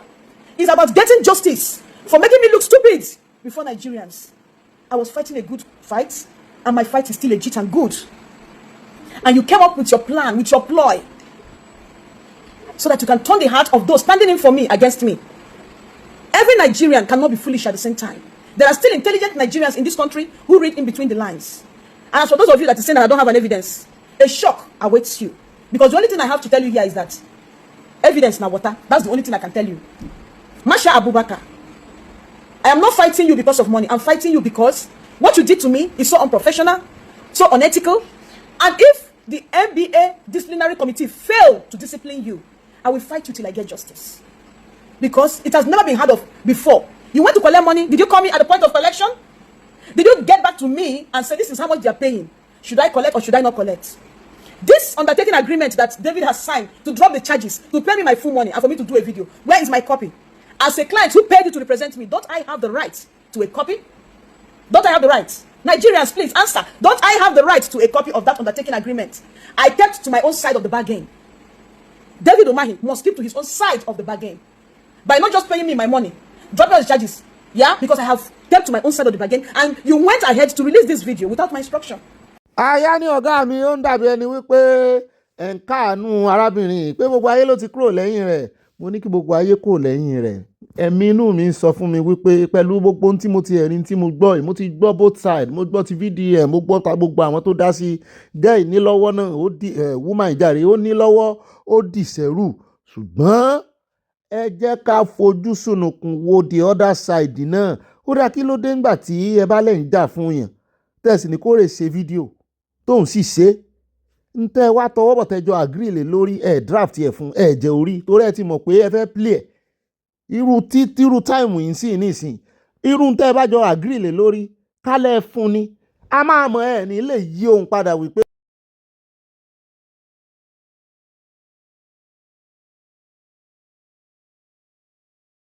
ẹ san owó fún un nítorí wípé ẹ jẹ́ lówó bẹ́ẹ̀ torí wípé kó rè tún orúkọ ẹni tó bàjẹ́ ṣe sẹ́yìn ló wá yẹ kẹ́ ẹ sanwó fún un.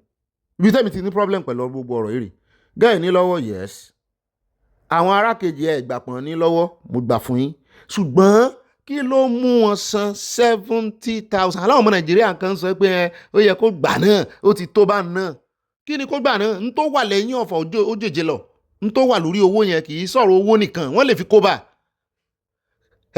ṣé ẹ̀yin kó jẹ kó ọ̀rọ̀ yẹn jẹ tí lọ́ọ̀yà wa ń sọ wípé ẹni tó jẹ́ ọ̀rẹ́ Umahi tó náà jẹ́ agbẹjọ́rò òun ló san owó lápò ara ẹ̀ ó láìkì Umahi gan mọ̀ iye tí $70,000 jẹ́ ni mọ̀ iye tó jẹ́ ni over 110 kásá ní 110 million naira so ọ̀rọ̀ tí ò mọ́wọ́ tí ò mẹsẹ̀ tí ò kàn torí kó má bàa borúkọ ọ̀rẹ́ rẹ̀ jẹ́ ó wá kó 110 million naira jáde abẹ́ ntí lọ́ọ̀yà yẹn sọ nìyẹn ibi tí mo ti ní láíláí mi ò lè kó lè jẹ́ ntí lọ́ọ̀yà yẹn sọ nìyẹn pé kì í ṣe David Umahi ló sanwó yẹn o kò dẹ̀ san láti fi sọ wípé torí pé òun jẹ́ lówó yẹn tó fẹ̀sùn ẹ̀ kàn òun ṣùgbọ́n kán lè fi parí ọ̀rọ̀ yìí náà sì san 70,000 fún ṣóṣe gbọ́. ó dá o ẹ káàbọ̀ padà ní rí jù báyìí làwọn òde ìdásọ́rọ̀ wọn àmọ́ mú wọn bí ìròyìn ni ìwọ̀nba láwọn ṣe tójú wọlé ẹran núrù lórí ọ̀rọ̀ wọn sí ẹja catapult. ó dá níbẹ̀ ẹja lọ sínú abala àwọn olólùfẹ́ wa o abala comment section àyà náà ti ń jọ bóyá gbé wa débẹ̀ pàápàá bá ń gbóhùn wọn sókè o mo fẹ́ gbóhùn wọn àwọn èèyàn ti padà sí di kọ́mẹ́ǹtì gan rẹpẹtẹ lẹ́nu ọjọ́ mẹ́ta yìí àsáǹdọ́gbọ̀n sọ̀tún sósì mọ́ bàbí kan jẹ́ ni ó yá tan máìkì rẹ rántí tan amplifier o èmi ò mọ̀ dúró dé yìí bí mo fẹ́ jẹ iṣu àtẹ̀yìn. wọ́n máa tún kí wá káàbọ̀ sínú abala yẹn olólùfẹ́ abala comment section ibà màmí láfíṣídẹ̀ tó lónìí o wọ́n ní àyà kí ọlọ́run kó yà wá ya Sátánì àwọn láabi wọ̀nyí kò ṣeé bá gbé o. Northern elders created Boko Haram. IBB built the walls. All supplies were using General Abdulsalam helicopter. Imagine. Bẹ́ẹ̀ náà ni wọ́n tẹ̀síwájú second comment wọ́n tẹ̀léra wọn lónìí. Àyà ni wọ́n dàrú. When General Abdulsalam admitted that it was his commercial helicopter but lied that he didn't know it was chartered to serve Boko Haram. Kí Oòduà nation tètè dé kí á jìnnà sí àwọn wèrè wọn. Ìwèrè gidi ni wọ́n bí wọn bí asínwín ni ìbí asínwín náà bí wọn. Wọ́n ti kẹran mi rò ti pẹ́ mi ò gbélé ìrí màámi ọlọ́run. Bẹ́ẹ̀ náà ni màámi Mosúnmọ́lá Olúwo tèmi nìkan wọ́n ní Bobby mi mommy is in love. Wọ́n tẹ love sí mi rẹpẹtẹ ẹ bá ń kí dáàdi. Bẹ́ẹ̀ náà ni bá mi smile wọ́n ní princess kò ní oyún fún bàbá Ìjẹ̀ṣà ex-wife fún bàbá Ìjẹ̀ṣà ló lóyún tó sì ṣẹ́ oyún yẹn gbogbo bó ṣe gé fídíò yẹn mọ́ra wọn ìgbà tẹ́mi náà ṣe lọ gbọ́ full video eléyìí tí mo lò yẹn ó dà pé eléyìí tí wọ́n fi promote fídíò yẹn ni ó kàn gé síra wọn tí ẹ̀ ṣe dáadáa rárá ẹ mọ́ bínú o mo kọ́rọ̀ mi jẹ́ o. Bẹ́ẹ̀ náà ni mọ́ọ̀mí Mabel Akínbọ̀bọ̀lá wọ́n ní well done Bobby Ataya please remind that man that he should realize no one is perfect only God is perfect. He can't win as counselor in his world. So rẹ́nu he's always seen pegs in other people's eye kò tí ì yọ ìpín ojú tiẹ̀. Bẹ́ẹ̀ náà ni bàmá mi wọ́n ní àyà what measures did police put in place to prevent hijacking and disaster which took place? Àyà your friend Edafe PPRO Delta has to apologize to you for their failure. In fact wọ́n fìdí rẹmi pátápátá ni excuse náà sì máa wá wọ́n lè parọ́ pé àwọn èèyàn ò sọ fáwọn pé wọ́n fẹ́ ṣe kìíní bẹ́ẹ̀ wọ́n fẹ́ sọ̀rọ̀. At Agnes Ọ̀ṣọ́adé wọ́n ní Bobby ojú rẹ yóò rí ire nítorí ire lójú owó máa ń rí àmì àṣẹ Èdùmàrè mọ́ mi ọ̀yẹ́ yín tí bá mi Adésínà lọ́ba ti ń gbàdúrà fún mi mọ́ mi náà mọ́ fi àdúrà wọ́n fi gbà lẹ́gbẹ̀ẹ́. Yorùbá nation no going back ire ore cavity Kenny great week man Yorùbá nation no going back wọ́n tẹ love sí a. Bẹ́ẹ̀ náà ni ẹja lọ sọ́dọ̀ mọ́ mi Dorcas dúró olúwa tún mi ṣe wọ́n ní bóyá torí èkéré mádùn ní Tinubu ṣe fẹ́ kí wọ́n kó àwọn ẹlẹ́wọ̀n UK padà wá sí Nàìjíríà àgbàlagbà tó ní làákàyè àti àpọ́nlé ló wà lórí ìkànnì òbí bẹ́ẹ̀ ni ó Oòduà nation no going back from Providence Rhode Island àgbàlagbà téèyàn máa fi ọlá wọn tọrọ wọn ò ní wá gbogbo yín tí ò mọ̀ fi sọ́tún sósì ní láàrin yín mọ̀ ṣe bó ṣe wù mí mọ́ mi unique baby girl wọ́n ní Sowore is a dreamer ó wà láàrin àwọn àríran àti alálà tá ló olùtúmọ̀ rẹ̀ ó nídìí olùtúmọ̀ ẹ bá ń de lámúre àbí kán túra fún bẹ́ẹ̀ náà ni wọ́n tẹ lọ́ọ̀bù sí àyà àwọn mẹ́sẹ̀jì tó ní ìgún o àwọn èèyàn kọ mẹ́sẹ̀jì lónìí bó láti ṣe Festus Fatoye bá mi dáadáa great esakite àwọn senior wa lẹ́sà òkè nìyẹn gbà yẹn wọ́n ní ẹ jẹ́ ká fi òye gbé o kò sí ẹni tó lè ṣe irú nǹkan yẹn ní UK o ìlú yẹn kì í ṣe Nàìjà àwa tí a kò lókìkí yìí gan àbámi lókìkí kò lè ṣe irú nǹkan yẹn ká má sọ ti àwọn gbajúmọ̀ ẹ jẹ́ kí wọ́n wádìí ẹ̀ wò náà bá mi kan náà sọ kó mọ̀ jẹ́ pé àwọn ọmọ Ìgbò torí ìbọ̀bọ̀ tá a gbé wá lánàá tó sọ pé wọ́n ń pín owó yẹn wọ́n ní kó mọ̀ jẹ́ wípé wọ́n fẹ́ fi ba Tinubu àtọmọ rẹ̀ lórúkọ jẹ́ ni kó mọ̀ jẹ́ pé ọmọ Ìgbò gangan ni wọ́n ṣe kinní yẹn náà lọ kóra wọn jọ. Ó dáa o bẹ́ẹ̀ náà ni bá mi Rẹ̀mí Kàsálí wọ́n ní bàbá Ìjẹ̀ṣà should just move on and forget about these people. God has liberated him and it is left to àwọn òṣìkà and abanijẹ́ Ọlọ́run ló mọ ẹjọ́ dá. God bless you mọ obi ibà fire pot yẹ ibà gbogbo àwọn ẹlẹ́yà ibà ìbò yìí náà ni at Martin Adébọ̀wálé bàbá mi ò dọ́dọ̀ yín ṣé ẹlẹ́ran gbẹ̀nlé wọ́n ní but where were the police in all this criminality tó ṣẹlẹ̀ ní Ọ̀ṣọ́rọ̀ wọ́n ní if I was the governor the whole street would have been locked up in jail for not stopping it. Aláìṣe ó jẹ́ ń bẹ̀ nù. Ẹ já wa lọ sọ́dọ̀ bá mi Rẹ̀mí Kàsálí wọ́n ní those Fulanis believed to be converted Christians is like a bait to trap Christian. Please don't be deceived by these bandits. It's a new strategy to be adopted by the Fulanis. Obi, we love you heartedly. And God will àdúrà ti bàbá mi 5 lines. God will bless all of us. I love you too, Bami. Kọ́lọ́n ọba jọ kó wá mọ̀jẹ̀ ń jọra mi lójú. Bẹ́ẹ̀ náà ni Ọlọ́ládé Adéyẹmọ wọ́n ní gbogbo àwọn tó ní kí bàbá Ìjẹ̀ṣà máa jó lọ àwọn wẹ̀yẹn ìjòkújò ni bàbá Ìjẹ̀ṣà máa jó tó bá mọ ara ẹ̀ kó yá move on. Bàbá mi náà sọ bẹ́ẹ̀ pé kó move on kó gbàgbé gbogbo tó ti ṣẹlẹ̀. Mọ́mí Elizabeth Dada wọ́n ní the kingpin should be wasted immediately as he has done to a lot of people. Mi mọ̀ tán wojú ẹ̀ fún. Àtàmọ́táyà Kínúsì wọ́n ní Obi kí ni Obi fẹ́ ṣe fún wọn fáwọn ọmọ Ìgbò. They are all the same. What did Buhari do for Nigeria lẹ́yìn agenda pé kó gba ìlú Nàìjíríà fún Fúlàní? Ìran rẹ̀ lára wípé ó gba Iran láàyè láti máa fẹ́ràn jẹko lẹ́yìn tí Ọlọ́run kò jẹ́ kí orí olóyè pa Ọlọ́run ní o. Bẹ́ẹ̀ náà ni Mississippi wọ́n ní I still prefer President Tinubu rather than Atiku and Obi because Tinubu gets sense than any one of them. Every one of them. Sense àti Kẹrànjẹ náà kọ́. Wọ́n ní get sense lóòótọ́, wọ́n get sense. Sense versus sense. Bẹ́ẹ̀ náà ni wọ́n tẹ̀síwájú wọ́n ní what did Atiku do during the time he was in power and what did Obi do during the time he was governor of his state. Atiku lóhun ò tí ì so lórí rí igbákejì olórí lòun ṣe é fún láàyè kó ń sanjọ́. Bọ́láńlé Adéníkẹ́ mọ́ mi ní hello sir how are you mọ́ mi o. Ṣé wọ́n announce pé obìnrin gbọ́dọ̀ jáde lásìkò festival yẹn Ìjẹ̀bú Rẹ́mọ ìṣèdè 48 hours sí wà dọ́là. Báà mi kan ti ẹ̀ sọ wọ́n láwọn ọlọ́pàá náà mẹ́hẹ̀. Bẹ́ẹ̀ náà ni mọ́ mi títí láyé bá ń jí ìyálé gbogbo wọn ní honeyborn mi Haúsá Fúlàní wọ́n á kígbe kú ní àṣẹ Ìdùmarè wọ́n mú báńdíìtì wọ̀lú wọ́n wá ń pariwo olódòdẹ. Mọ́ mi mo dúpẹ́ Táíwò àwáráyè mo ti bá ń fi sí wọ́n ní bọ́bí mi ọ̀wọ́n mọ́ mi ẹ̀ gbọ́pọ̀ lọ́wọ́ mi o. Happy Sunday nínú ọ̀sẹ̀ yìí oore ńlá á pè wá á bẹ̀ wá wò àmì o nínú ọ̀sẹ̀ yìí Ọlọ́run yóò fi ta wá lọ́rẹ lórúkọ Jésù àmì. Àwa tún ráàyè bá mi káyà àyà hàn ní kí ọ̀wọ́n tẹlọ́ọ̀sẹ̀ àti nǹkan panu ẹ̀ rí i pé gbogbo bẹ́ẹ̀ ṣe ń ju àdúrà sí mi èmi náà mò ń kó mọ́ra mò ń fi ṣe àwa n ò fi ṣe mi. Bẹ́ẹ̀ náà ni àti tún toy network wọ́n ní bá confirm ẹ kú iṣẹ́ o please kindly check your WhatsApp bàbá wa ní Ghana nù. Wọ́n check lónù wọ́n ní Salah Carnival here in Ghana where we the Yoruba march on the street just like Notting Hill Carnival bó ṣe yẹ kó rí nù. Mọ́mí Grace olùṣòótọ́ wọ́n ní ire kàǹkà fún mi nínú ọ̀sẹ̀ yìí tọmọtọmọ tìdílé lórúkọ ńlá Jésù Kristi àmì wọ́n tẹ lọ́ọ̀bù sí a. Mọ́mí Adésọlá Ọládèjì wọ́n ní Sowore wọ́n ní ọ̀kẹ́rẹ́ president àwọn aáyán àwọn adìrẹ ló lè ṣe wọ́n tẹ lọ́ọ̀bù sí a. Mọ́mí kí ló dé tẹ wá ń fi ìjòyè láàrin àwọn kòkòrò. Ń tèmi mo láìkì Sowore o wọ́n bó kàn sí mọ́ sí lẹ́ẹ̀kọ̀ọ̀kan ni n ò fẹ́. Bẹ́ẹ̀ náà ni bá mi Akínyẹmí ò ní mọ̀ ṣe bí ẹni pé òun olólùbáwí. Ẹ ló bì bá mi ó tójọ́ mẹ́ta ó tójọ́ mẹ́ta.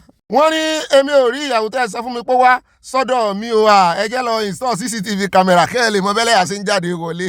Wọ́n ní Jẹ́fítà ló jẹ́jẹ́ nígbà tí ó ń lọ sójú ogun aráalé mi ó tójọ́ mẹ́ta Akínyẹmí ò ní from USA. Bá mi ẹ lọ install CCTV camera sí gbogbo kọ́nà lẹ́yìn. Rí bẹ́lẹ̀ àti ń yọ wọlé tí ń yọ jáde. Mọ́mí Oyèyẹmí Sàlá wọ́n ní mo kí Ọ̀gbẹ́ni Bọ́bí àti gbogbo ẹbí aláyọ̀. Irú ẹ̀sìn àbáláyé wo ni eléyìí tó bá jẹ́ ọdún orò obìnrin kì í jáde síta ní gbogbo ilẹ̀ Ìjẹ̀bú wọ́n tẹ lọ́ọ̀fù sí a. Ṣùgbọ́n bóbìnrin bá ṣèṣì jáde náà nílẹ̀ Yorùbá wọ́n ti ṣèṣì jáde rí èmi àtẹ̀yàn kan ti jáde rí nígbà tán sọ̀rọ̀ tá a mọ̀ stúdíò lásùn à ń padà bọ̀ ń lé ni artist lẹ́ni yẹn mo wá gbé padà Ìkòròdú lóun náà gbé nígbà tá a fi padà ó bẹ̀rẹ̀ nínú mọ́tò ni wọ́n pariwo yá bọ́lẹ̀ gbé jáde nígbà òyà náà ní ẹ filẹ̀ ṣé àwọn yẹn wá dá torí ẹ̀ mo sọ pé àlàáfíà lẹ Yorùbá mọ̀ dùn ó ń yọ lára ẹ̀sìn wa ṣùgbọ́n kùdìẹ̀kùdìẹ̀ tó bá kù ń bẹ̀ náà kó ní kálukú mọ́ tọwọ́ ọmọ ẹ̀ bọ̀ sọ. ká sì mọ̀ rántí pé tó bá kan àwọn ẹlẹ́sìn míì tó bá jẹ́ àwọn ẹlẹ́sìn míì ló kàn yóò lé o àwọn yìí wọ́n sọ di nǹkan ni o òun ló dífá tó mú mùsùlùmí tá a fi ń pariwo pé kán mọ́ kírun lójú títì kán mọ́ blọ́ọ̀kì títì òun náà ni ó dífá pé ń bá fẹ́ ṣe kọ́fíù kíjọba mọ̀ sí kán sì ṣe ànàsímẹ́ǹtì mo jẹ́rìí Ìkòròdú fún yẹn láàrin ọ̀sẹ̀ kan síra wọn kó tó dijọ́ yẹn náà ti mọ̀ ànàsímẹ́ǹtì. ẹja rọrọ mọ́ mi Ọlábọ̀dé Ọlájúwọ̀n wọn ní princess kọ́ ló lóyún fún bàbá Ìjẹ̀ṣà èmi ni mo ṣe mistake mẹ́ mo kọ́rọ̀ mi jẹ́ then Ọ̀gbẹ́ni Bobby ẹ lọ wo fídíò yẹn òpùrọ́ ní Ìjẹ̀ṣà ó ti ṣe bẹ́ẹ̀ fún ọ̀pọ̀ èèyàn nílùú òyìnbó PDF ṣé lóòótọ́ anyway ojú tí ọ̀pọ̀lọpọ̀ fi ń wò ó yàtọ̀ síra wọn.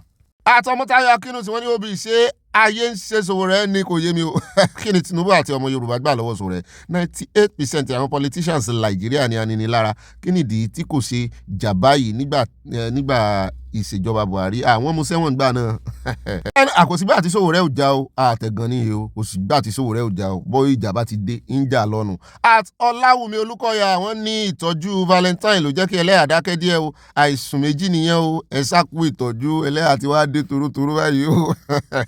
bẹ́ẹ̀ náà ni wọ́n tẹ̀síwájú wọn nígbà wo la máa ṣe DNA àwa pẹ̀lú yín wọ́n tẹ lọ́ọ̀sì àti nǹkan pànírọ̀ ẹ̀ lè ṣe DNA pẹ̀lú mi àwọn ọmọ ló máa ṣe DNA sẹ́yìn náà ti lóyún fún mi ni. Àtìlọ́lá Ọmọlólú wọn ní ọkùnrin tó sọ̀rọ̀ yìí kì í ṣe Netanyahu àwọn mi ẹ̀yin náà bílíìfù pé Netanyahu ti kú Netanyahu ni o ó bá wọn oníròyìn sọ̀rọ̀ o. Àtikúnlé Bello wọn ní Bobby lobby àtàyà ìbá promotion ìbá gbéwà débẹ̀ ìbá mọ́nà tán ìbá Italiano ìbá jọ̀gẹ̀dẹ̀ sọ́wọ́ bẹ́ẹ̀ ni Tóbi Oòduà Nation no going back wọ́n tẹ love ṣe à. àti bá Fẹ́mi Bọ́sẹ̀dé báyà mi dáadáa wọ́n ní àyákọ́ ọjọ́ mẹ́ta ọjọ́ kan pẹ̀lú ọmọ mi ń kọ́ sí lóòótọ́ ni wípé àwọn gómìnà ilẹ̀ Yorùbá ti sọ fún CSI kó lọ wá 50,000 alágbára láti dáàbò bo ilẹ̀ kóòtù bẹ́ẹ̀ ni bó ṣe rí náà nù kí ló ṣe Kakanfò Ọ̀yọ́ tó ń sunkún omi pọ̀ lójú wọn ni àwa ti ẹ̀ ń wá ẹ ní egbére tá a gbé fún wọn. ibà Fẹ́mi lóye MD USA báyà mi mo mí sí yín díẹ̀ àdàmú mi sì ń púpọ̀. mọ́ mi Grace Olùsọ táwọn ní Obi ọmọ Ìwó Olódò ọba ọmọ Tẹ́nigbọ́lá òwe wọn tẹ lọ́ọ̀ sí àmọ́ mi yọ yẹ yín I love you wọ́n ní ọkọ̀ àwa òpèké tí ń ṣe àwọ̀ pàkàtì àti abẹ́ẹ̀ ni orí ẹ̀ ń bẹ́ẹ̀ ọ̀pọ̀ ẹlẹ́yà màlátò God bless you mami. báàmí Fẹ́mi Ayétiwa wọ́n ní don't believe the hero money sharing propaganda from Tinubu especially propaganda propagated by Igbos.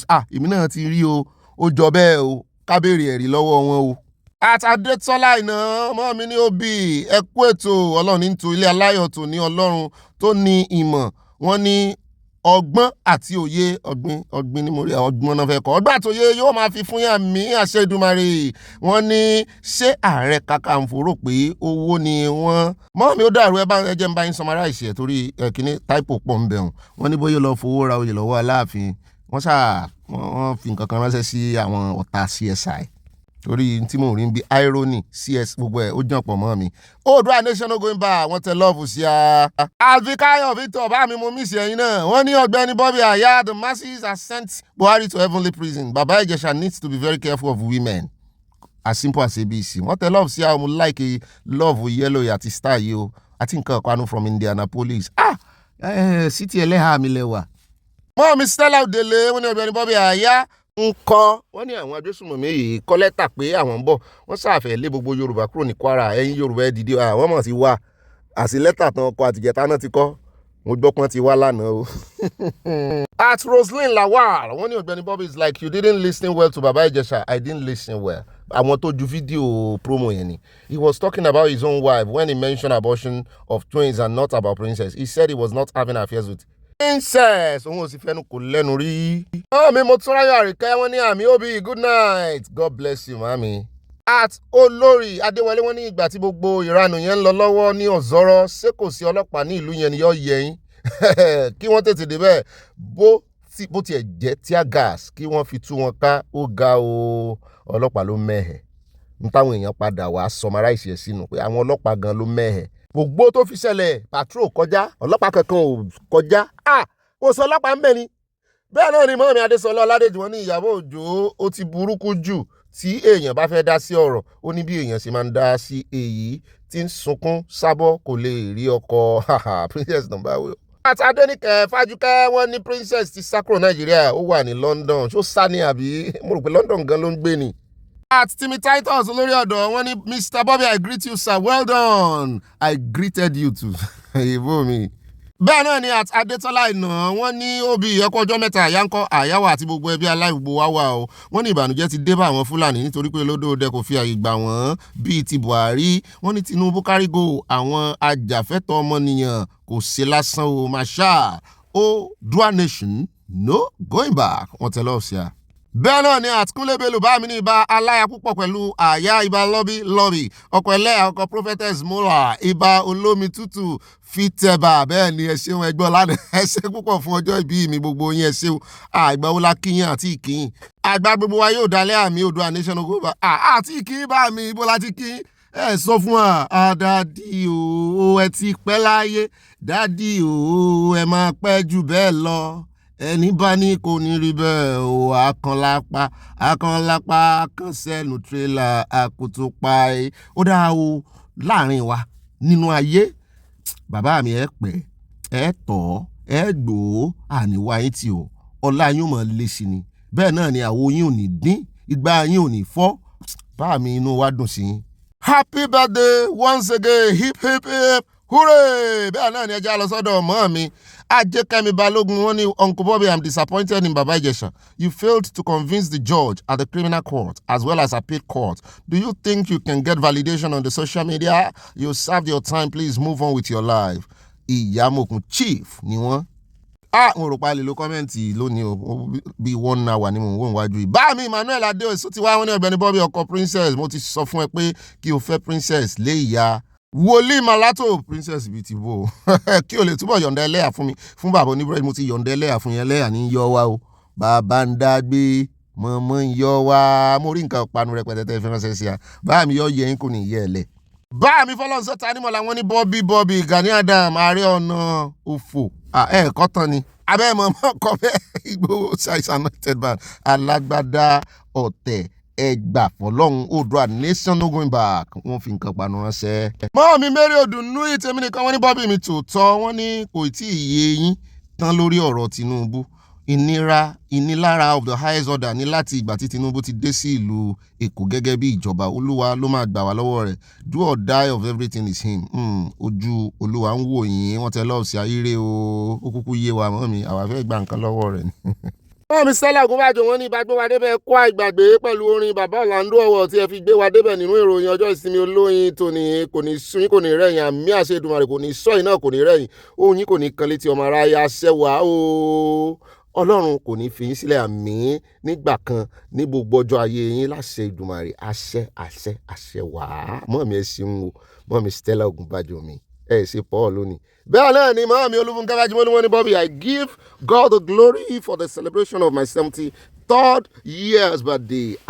Kí ni ẹkún tí Gani màmí ẹ fi Gani lẹ́ẹ̀já kí n happy birthday màmí news marshal màmí náà ti ní ìkànnì news lórí ìkànnì bẹ́ẹ̀ ni asọ̀bílẹ̀tì ṣọ́ọ̀bù fún ọ nínú comment section màmí ẹ wà pẹ́ màmí ẹ gbọ́ ẹ tọ́ ara yín ó le ẹ ní ṣàìsàn ẹ ní fàìsàn ló gbà happy birthday to you we appreciate you àmọ́ rírì yín o àmọ́ lóore o fún gbogbo ìgbà ẹ ṣeun ọjọ́ gbogbo ẹ ṣeun ìgbà gbogbo òun kọrin fọ́lọ́run on your behalf ni lórí ayé yín o ẹ pẹ́ láàrin wa ire lẹ́mọ̀ rí lọ́jọ́ ayé yín gbogbo ẹ̀ ní rí bí o happy birthday mọ̀mọ́ wa Olúfúnkẹ́ Fájìmọ́lú ó ti wọlé àṣẹ àbá yín celebrate next year láṣẹ Ọlọ́run Èdùmàrè. mọ́ mi tó iná rí wọ́n ní Ọ̀gbẹ́ni Bobby is kọ́tàn at ọkọ̀ òbò ìmúlògò mi fẹ́ ní ọkọ̀ ọ̀bọ ọkọ̀ bọ́ọ̀kọ̀ àlùbọ́ ọkọ̀ yóò bọ́kọ̀ rẹ̀ kálẹ̀ ìbá karòyìn rere wọ́n fi nǹkan panu orúkọ yín ẹ mọ́ bínú bí mo ṣe àsọdùnrin kọ̀bọ́ọ̀kọ̀ ni o at abdulmakabi wọn ní àyà abẹ́ẹ̀rí nǹkan abókù sọ̀rọ̀ láríkà nínú bíbélì ìwò tún ní abókù sún abẹ́ẹ̀rí bọ́ ìyẹn ibo wa ni ayé dorí kọ báyìí òbí kọ́mándà àwọn náà fi kọrin mọ́ mi fún mi lọ́lá bẹ́ẹ̀ wọ́n ní Ọ̀gbẹ́ni Bobby ọkọ wa ibà mọ́nà tán ẹ bá mi kí ìyàwó wa ẹlẹ́yà aya rere lọ́dẹ̀dẹ̀ ọkọ love you Obi ọkọ tó gbámúṣe love you aya love you I love you too ìyàwó tó gbámúṣe. mọ́ mi tó iná rí wọ́n ní Ìyábọ̀ should just shut up you don't overreact on somebody else's issue. mọ́ mi mo dúpẹ́ Adénúgà Wílà wọ́n ní ibà ọ̀gọ̀rọ̀ ẹ̀kú iṣẹ́ takuntakun Olúwa ṣẹ́gun ọ̀tá fún wa ní orílẹ̀-èdè Yorùbá mi wàsírí Sunday Igboho ṣàkóní tú sí ọ̀tá lọ́wọ́ mi it is well with us in Jesus mighty name ayọ̀ ní o ayọ̀ rẹpẹtẹ. mọ́ mi Eunice Falaye wọ́n ní Obi àyà kí Olúwa jọ̀wọ́ máa tú àṣírí àwọn agbésùnmọ̀mí wọ̀nyí alálẹ̀ Yorùbá kò ní fún wọn láàyè láti kógun wá bá wa nílẹ̀ Yorùbá Oòduà nation no going back wọ́n tẹ lọ́ọ̀sì láti Canada. Báàmì Adétáyọ̀ Adégẹyè wọ́n ní àwọn alákatakítí ilẹ̀ Yorùbá kó má sì àbí kó máa sì dúró de Sátánì Sókótó báyìí ká tó sọdún sí ọ àwọn olófo ìbùkún ní fún orílẹ̀-èdè Oòduà from network New Jersey USA olóyè tẹ̀síwájú wọn tẹ love sí olóyè.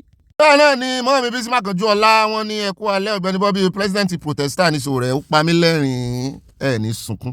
mọ́ mi Victoria Bàdéjọ wọn ní apẹ́sìmí onígbogbo ìdílé aláyọ̀ Obi àtàyà kí Ọlọ́run dáàbò bo gbogbo wa mí ọ̀kọ̀ọ̀kan ní bandit máa kú let's pray for Baba Ìjẹ̀ṣà to fully recover God be with us all Oòduà nation no going back ire o ire kabiti. bẹ́ẹ̀ náà ni Àgbádẹ́rìnwó Ọláyínká wọ́n ní ibà gbé wọn débẹ̀ you will never be put to shame amen Nigeria we know now in Jesus name amen. mọ́ọ̀mí anamsu mo rí pọ̀ yín pọ̀pọ̀pọ̀ wọn tẹ lọ́ọ̀sì àti nǹkan panu Oòduà nation no going back.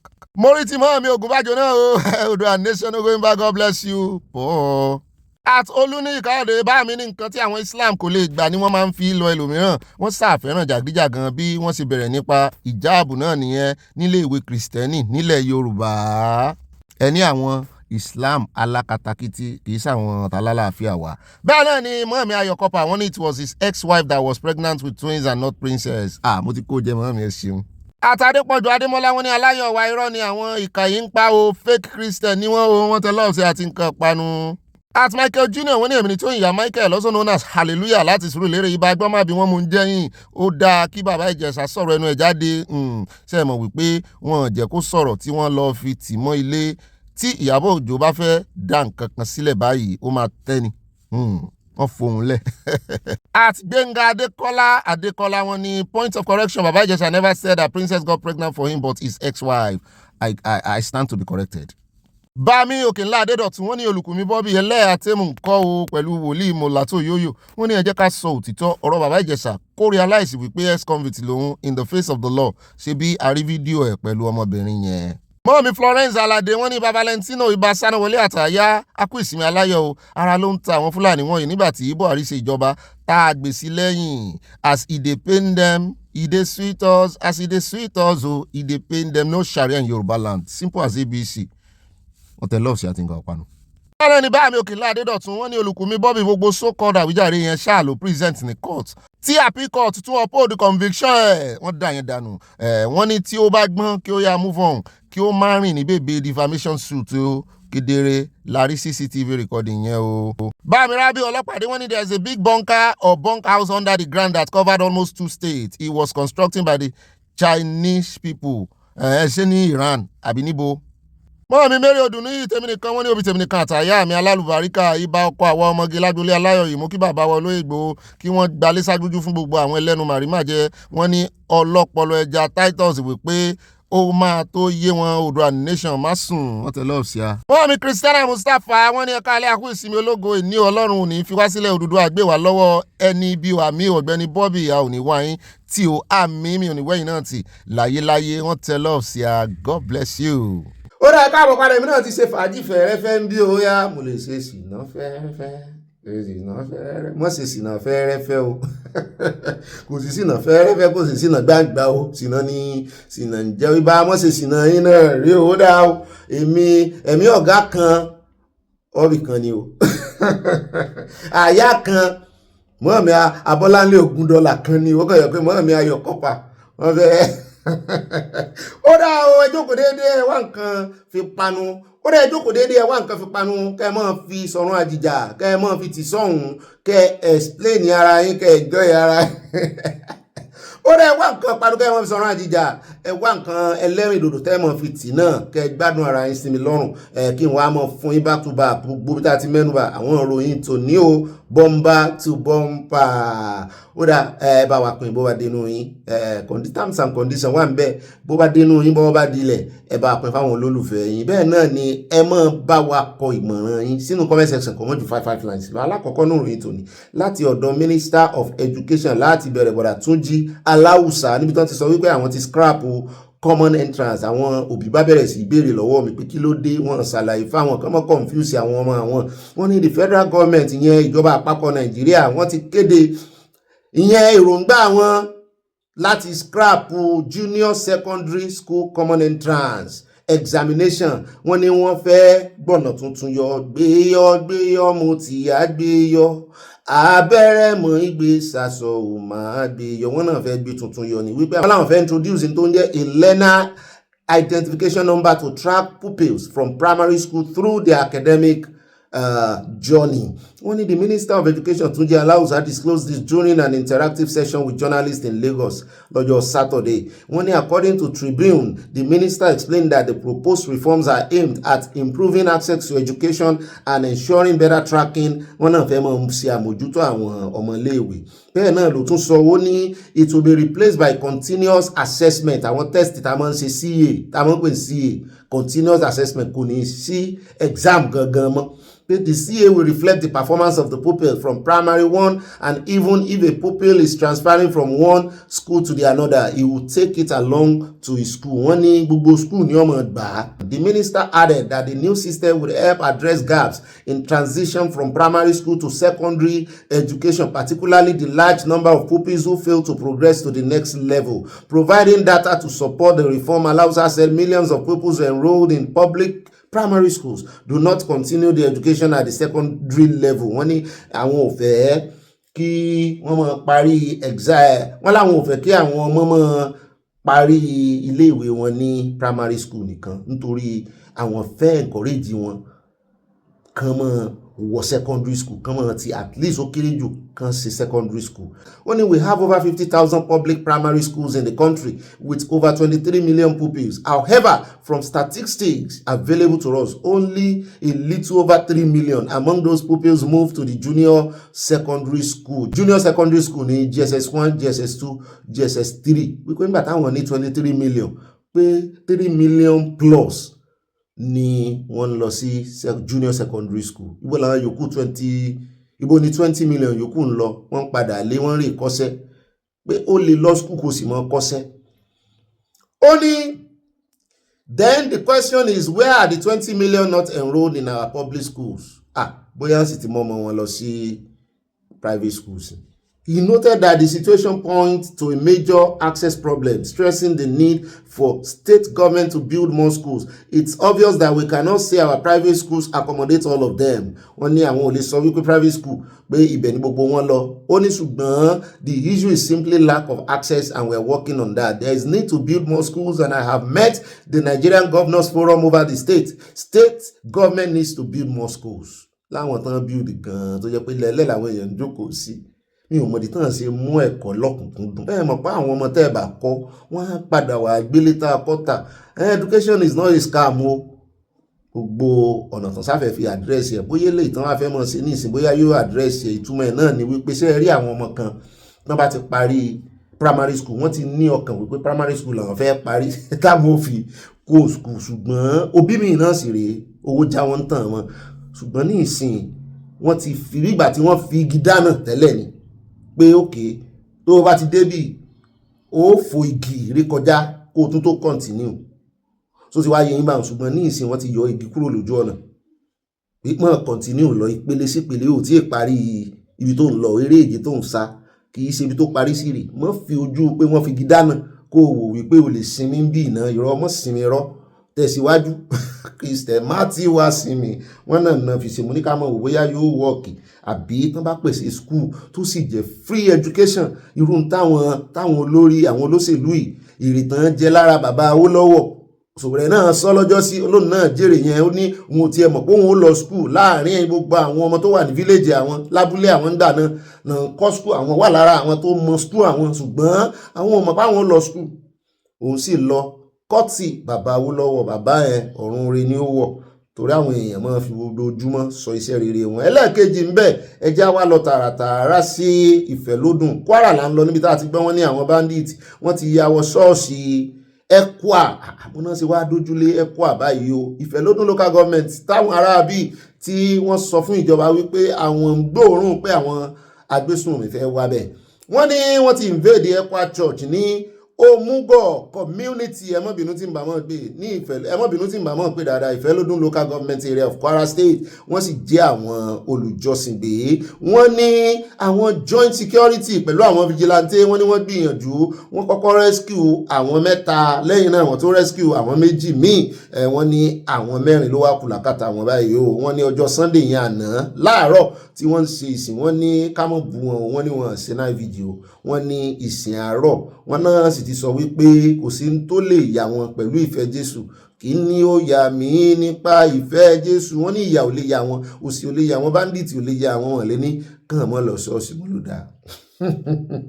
Confirming the development to our correspondent, wọ́n ní the state commissioner for communication Bọ́láńlé Olúkojú ẹ̀rọ ti sísá mi tá a gbé wá lọ́jọ́ sí for communications. wọ́n ní said security operatives successfully rescued 3 victims while efforts are going to secure the release of the remaining. wọ́n tún ti rí méjì gbà lẹ́yìn ìgbà náà. We commend the immediate and coordinated response of àti sọ wípé proactiveness àti preventiveness kò sí fún àwọn security kìíní. Reactiveness ló wà fún wọn máa ń react lẹ́yìn ìgbà tí nǹkan bá ti ṣẹlẹ̀. Wọn kì í wà proactive, wọn kì í wà preventive, and prevention is better than cure lólóyìnbó sọ o. wọ́n ní 5 worshippers rescued after church abduction in Kwara. 5 of the 9 worshippers abducted during a Sunday service at the ECWA church in Woro Kwara, Ìfẹ́lódùn local government area of Kwara. Wọ́n ní Omugo ni, so Omugo náà ni tún jẹ́ Woro Kwara. Ó mọ̀ sọ àbáyé orúkọ ìgan kan mọ́ dọmọpọ̀ mẹ́sì o. wọ́n láwọn local vigilante wọ́n náà ni wọ́n gbìyànjú wọ́n swift into action. wọ́n ní náà fi gba àwọn 5 yìí o. Efforts are ongoing to secure the release. bóyá ó sì tún ṣẹlẹ̀ ní Woro Kwara náà ni o torí nínú ìtanijí tí àwọn ẹgbẹ́ security tí wọ́n fún Kwara lánàá náà ti sọ pé ibi 3 ló ti fẹ́ ṣẹlẹ̀. ó jọ bí ẹni pé ti Woro Kwara lélẹ́yìí o. lọ́rọ̀ kan wọ́n sá ní 4 ló kù lákàtà àwọn òun ní ojoojúmọ́ wọ́n sàrànjúmọ́ Ìfẹ́lódùn ìrẹ́pọ̀ dùn wọ́n sàrànjúmọ́ ibi tí àwọn Yorùbá tán múlẹ̀ sí, ibi tí àwọn Yorùbá tí wọ́n gbalẹ̀ sí. ẹ jẹ́ jẹ́ á múra àwòmọ̀ sọ tiwa o. àwòmọ̀ sọ tiwa torí wọ́n ti fẹ́ sọ géèmù yìí di géèmù ayò ọlọ́pọ́n. wọ́n á jí wọn, wọ́n á gbà wọ́n lẹ̀, wọ́n á jí wọn, wọ́n á gbà wọ́n lẹ̀, wọ́n á jí wọn, wọ́n á gbà wọ́n lẹ̀. ọ̀pọ̀lọpọ̀ gbàsèrè àmọ́ tó wà lábẹ́lẹ̀ iye owó tán fi ń san ránsọ́ọ̀mù. Yeah, fundamentally, I think it's heavily a failure of actionable intelligence that has actually led to what we currently see and the new and latest proliferation of non-state armed groups and the activities in that particular region. In Kwara State, for instance, if you check the belt, you'll notice that between Kayama and Kanji, there are quite a whole lot of rich mineral sites where illegal mining activities are happening, and these areas are completely being controlled by non-state armed groups. And we have not seen any deliberate effort by the state authorities to be able to make deployment and put boots on the ground in terms of ensuring that they clear and then, of course, recover all of those activities going on in that area. So, fundamentally is the fact that behind any areas where you find latest attacks happening, if you check, there is another tone of resource competition where conflict, therefore, is used as a weapon just to be able to project and divert the attention of the generality of the people from the actual activities that is going on behind the curtain. So there are some intelligence blind spots in that particular area. And I think it is very important for a more coordinated response, for a more cohesive approach in terms of helping to clear off all of these groups who have also been able to group themselves in that areas. And of course, this particular area shares border community with some other international or sub-region countries. And that tells very clearly that it is very important to show some very clarity in terms of approach that we need to take. And that is where I have a little bit of a concern with the Minister of Defense currently. His appointment came with a lot of applause and cheer by Nigerians generally. We are hoping that somebody who was in the field, somebody who has commanded troops, and now he's seated within the policy corridor, that he will be able to design some sort of strategic response. But unfortunately, status quo still remains the same. alákọ̀ọ́kọ́ tí mo fẹ́ fàyọ nínú ọ̀rọ̀ ẹni tó sọ̀rọ̀ náà ni wípé nǹkan àlùmọ́ọ́nì wà ń bẹ̀. A jẹ́ pé kì í sàn tó kàn kógun wá jà wọ́n torí ó ń yà mí lẹ́nu nípa ọlápá kí ló dé bójú wọn ò bá fọ yọ́ mọ́ wò ràdàràdà. Ìfẹ́ ló dùn, Wóró, Ìrẹ́pọ̀dùn, gbogbo àwọn bíi ni wọ́n sàn dáná ya wọn. Àṣé wọ́n ti rí nǹkan àlùmọ́ọ́nì ń bẹ ni. Àwọn kan ni ó sì mọ̀ ṣe agbódegbà, àwọn kan ni ó mọ̀ ṣe alátìlẹyìn fún, àwọn kan mọ̀ sí níbẹ̀ hùn tán ní interest níbẹ̀ tó sì jẹ́ ara àbẹ̀yẹn ni. Ìjọba náà sì mọ̀ kí ló dé tíjọba òkùnkùn pa gbogbo wọn rẹ́ ń bẹ̀ hùn. Ìyẹn kì í ṣàwọn aráàlú ni mo sọ o, kó pa gbogbo àwọn aráàbí rẹ nínú jùtàn wà. Ó mìn pé wọn kàn déédéé wà ń bẹ̀, wọ́n rí nǹkan wà ń bẹ̀. Abẹ́ẹ̀ rí gbogbo exposition tí arákùnrin ìtànà sọ fún wa nípa Sambisa. Wọ́n ti gé ní grand ní Sambisa. Ìtàn dẹ̀ ṣe ní Sambisa náà fẹ́ replicate ní Kwara. Ó dẹ̀ máa le. Wọ́n ròyìn bí ìjù yẹn ṣe rí. Ó máa le o. Ó dáa. Ní sọ́jú bá náà lọ torí èmi ò mọnú odó tá a da ọ̀run lásì. Ẹ wá wo Minister of Defence náà. Kò tí ẹ̀ jọ bí ẹni wípé wọ́n change ẹ̀. Mi ò rí bóyá ti lọ sùn torí pé àwọn kìíní wà, àwọn USA wà around. Mélòó sì ni USA fẹ́ ṣe? Kí náà mọ ẹbẹ́ yìí lẹ́fún wọn ní intelligence. Àwọn ará bẹ̀rẹ̀ náà ó sì mọ bẹ̀rù pé àwọn ẹlẹ́fẹ́ fi ṣe ẹlẹ́fẹ́ forí wọn fàgbọ́n. Àwọn ẹlẹ́fẹ́ forí àwọn fàgbọ́n. Ṣùgbọ́n eléyìí wọ́n ní àwọn vigilante wọ́n náà gbìyànjú. Àwọn mẹ́rin tán wá jí kó lọ báyìí tán sàmọ́ pa wọn. Ó rẹ̀ já tẹ̀ wájú ká tó lọ Sókótó níbi tán ní àwọn 150 agbésùmọ̀mí ti kú sómi. Bóyá omi á wá gbé òkú wọn wá. Inú mi ó dùn, ayọ̀ mi ó kún o. Wọ́n sì àwọn ọmọ Nàìjíríà kan ti bẹ̀rẹ̀ àríyànjiyàn lórí ọ̀rọ̀ náà. Ẹ mọ̀ pé Nàìjíríà wọ́n fi sí ẹni wọ́n lè mọ̀ jiyàn. Ẹ jẹ́ àkọ́kọ́ dé ọ̀dọ̀ bàbá yìí. Kọ́nẹ̀ ni wọ́n ní ẹ wá gbọ́ tactics táwọn máa ń lò. Wọ́n pe ibìkan ní rear, wọ́n pe ibìkan ní front. Wọ́n ní omi pọ̀jọ́ ka lọ.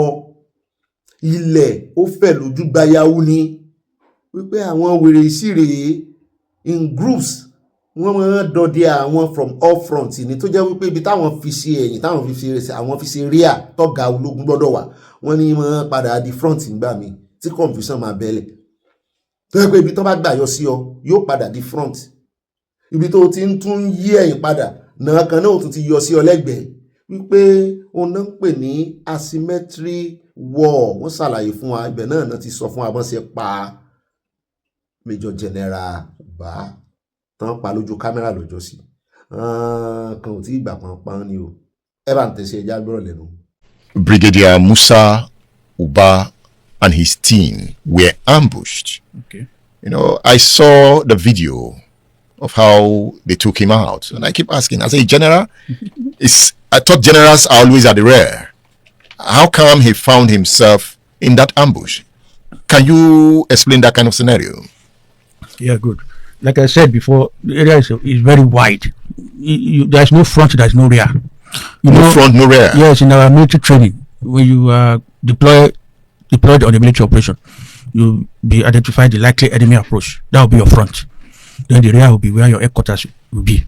So we are expecting the enemy to come from the front or from the side, not from the rear. So because of the wideness of the area, the deployment of the troops, there will be a lot of gaps in between each unit on the ground, each subunit. After unit, you have subunit, another subunit. So there will be so many gaps in between that the enemy can penetrate. So when they penetrate, you won't see them and they can come and attack you from the rear. So I'm sure that was what happened to the Brigadier General.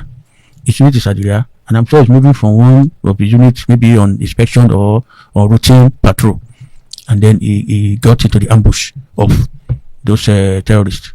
So it's just like a surprise attack on the Brigadier General, because he wouldn't have expected to come across those guys at that place. But I'm sure he was at the rear. You are facing this direction, you are expecting the enemy to come from this direction. Now you are hearing firing from the rear. So you have to not turn back again. You now turn your rear to be your front. So all those kind of war is so difficult to fight. You have the same problem in Liberia. When we entered Monrovia and we have to push the enemy out of Morovia and then occupy that perimeter defense on Morovia. The Chancellor are now occupying the other side. So there are so many gaps, in our deployment, and they could just penetrate and attack, then run back again. So the same thing in Northeast. It's a wide area that you cannot put troops on the ground to cover the whole place. There must be some gaps, and that's why technology is needed. All those gaps we cover with technology, like with drones, satellite pictures, satellite camera, that will give you early warning of enemy movement around those gaps, which we are not really invested in that. Why should the general be at the rear? The general be at the rear. Why would the general be? Why can't the general be at the front? You command from the rear now. Your soldiers at the front. You now command from the rear. Then you listen to feedback from the commander at the front. If you are at the front, when I mean rear, it's not really that it's at the rear per se. It's still at the front. Okay. Because if you are a brigade commander, it's only 2 battalions that is ahead of you, and the gap between you and those battalions is not much. The distance between the you and so you are still at the front also. So brigade commander too is at the front, not really at the rear. It's only when you are talking of the GOC that we say it's at the rear. But even in the Northeast, the GOC himself is not even at the rear because the place is so wide. You can still penetrate the brigade, gaps, and still go and attack the GOC at its location. So that's why we call it asymmetric warfare, because the training of the two groups fighting is different. You are trained to fight, expect enemy from a direction, but the guys are they splitted into different groups. They operate looking for any opportunity, any gaps to cause havoc and run back. They are not really planning to come and hold the ground. They want to hit and run. So how come he was isolated? How come Brigadier Oba became isolated? He was now alone. Okay, like I said, it was a surprise attack. That's ambush at that real location where he was moving from one point to another. And then when he was attacked, he was able to escape from the spot and ran into the bush. Now got in touch with the headquarters for support and the rest. But the way you escape from an ambush site, the enemy that attacked you will follow up. We want to run after you and still try to get you down, to shoot you and the rest. So in that case, so they were pursuing when he escaped the ambush site. They were still pursuing him. So unknown to him, maybe they are so close. So he was trying to radio the headquarters and they now pounced on him. So in the case of ambush, all man on his own. All man on his own. When ambush occurred, you just have to run to a place, take cover first before you now respond. That's the anti-ambush drill. So there's nobody that will say, I stay with my commanding officer till death. The trophy will just die. So the best thing to you and your commander run for cover first. When there's an ambush, you run for cover first. You just stay and face ambush, you just so you have to run out from the vehicle or from anywhere, go and take cover first. Then you respond. Interesting. Yeah, that's the anti-ambush drill. What does it mean to gun down a general in a war front? Well, it shows how tough the war is. ó gbọ́ àlàyé bàbá yìí ó jẹ́ mọ̀ pé ogun lé o iwájú ogun lé ẹ̀yìn ogun lé lọ́tún ló sí ogun lé abẹ́ ìbọn ṣe ń sọ ni ogun tá a mọ̀ fẹnu jà tá a mọ̀ sọ pé àwọn ọmọ iléeṣẹ́ ológun bóun náà ṣe ń ṣe báyìí ìwọ̀nba ogun ìdílé tẹ́lómi ń jà gan kò tí ì bọ̀ rí ń bẹ̀ wá di ogun ìbọn síbọn ogun à ń làdó olóró abẹ́ẹ̀rí tó tún ṣẹlẹ̀ ní wọ́rọ̀ wọ́n jíyàn gbé ní ẹ̀kọ́ nífẹ̀ẹ́ lódùn wọ́n tún lọ wọ́rọ̀ níbi tó ti pààyàn lọ́jọ́ sí wọ́n náà tún ju àdó olóró ń bẹ àwọn èèyàn kú lọ rẹpẹtẹ. ó lè káàbọ̀ padà ẹjẹ́ ayé àlọ́dọ̀ olódò dẹ́bi tá a ti gbé wọn ní France ti ṣetán láti gbárùkù ti Nàìjíríà pẹ̀lú nǹkan ìjà ogun wọn ní lẹ́yìn ìgbà tí ààrẹ Tinubu pé Macron pé ọ̀rẹ́ mi sọ́mọ wò wá ràn ní àmọ́ wò wá ràn. President Bọ́lá Tinubu lánàá ọjọ́ Sunday ọjọ́ ìsinmi ní Lagos wọ́n sì wà lẹ́kọ̀ọ́ lẹ́yìn ìgbà tí wọ́n ti ṣe ti kòkárí àlùwàlá ti Idil Fitri wọ́n ti parí ẹ̀ wọ́n náà pe akẹgbẹ́ wọn lórílẹ̀‐èdè Faransé fún ìfọwọ́sowọ́pọ̀ lórí nǹkan ogun nǹkan ìjà àti wọ́n sì máa train wípé kán má fi dá Amẹ́ríkà nìkan Amẹ́ríkà ń gbìyànjú ṣùgbọ́n omi pọ̀jọ kà lọ mélòó ni 200 drones fẹ́ ṣe. wọ́n ní wọ́n pè lórí aago wọ́n ló sì dán lóhùn o. The president disclosed this during a meeting with state governors at his Ikoyi residence in Lagos where he observed the Idil Fitri holidays after returning lẹ́yìn ìgbà tí wọ́n dé láti UK.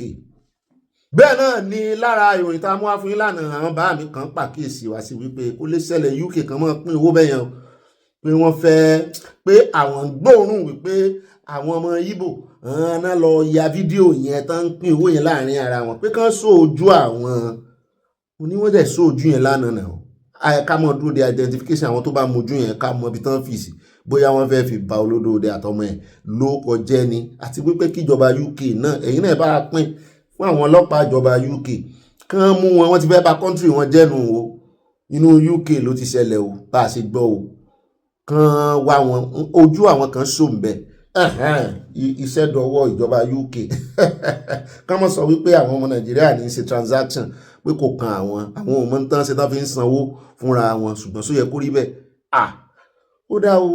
wọ́n ní ibẹ̀ láti pẹ́ta rẹ̀ Tinubu ń sọ wípé I can report to you yesterday again at a lengthy discussion with Emmanuel Macron their collaboration with us for equipment and support and making frantic efforts to contact other nations if we have to spend our goodwill and line of credit pé àwọn ò ní kúnu ẹ̀ ń bá dákẹ́ tara rẹ̀ ó bá dákẹ́ pé kàn án lo goodwill àwọn táwọn ní ìbádọ́rẹ̀ẹ́ pẹ̀lú àwọn táwọn lè bá ṣe gbàmígbòòjò kémi náà gbà ọ nígbà ẹ̀rùn ó lè mọ́ jòwó ní ó bá dé o lè jẹ́ nǹkan àmúsọ̀rọ̀ o ní ìsìta tiẹ̀ tí ń gbọ́ pé ọ̀rọ̀ gáàsì báyìí Europe ti fẹ́ gbégbèsẹ̀ wọ́n sì máa gbé gas pipe gba láti inú Nàìjíríà wọ́n gba Chad láti Chad wọ́n á gbà lọ sí Libya from Libya yóò wọlé sí Italy bí mo ní wọ́n rèé sọ fúnjọba wa ń bí ìpèsè wá ṣe rí pa wúlò fún yín ṣe rí pa wúlò fún yín yóò wọlé sí Italy tó bá sì ti dé Italy ó ti dé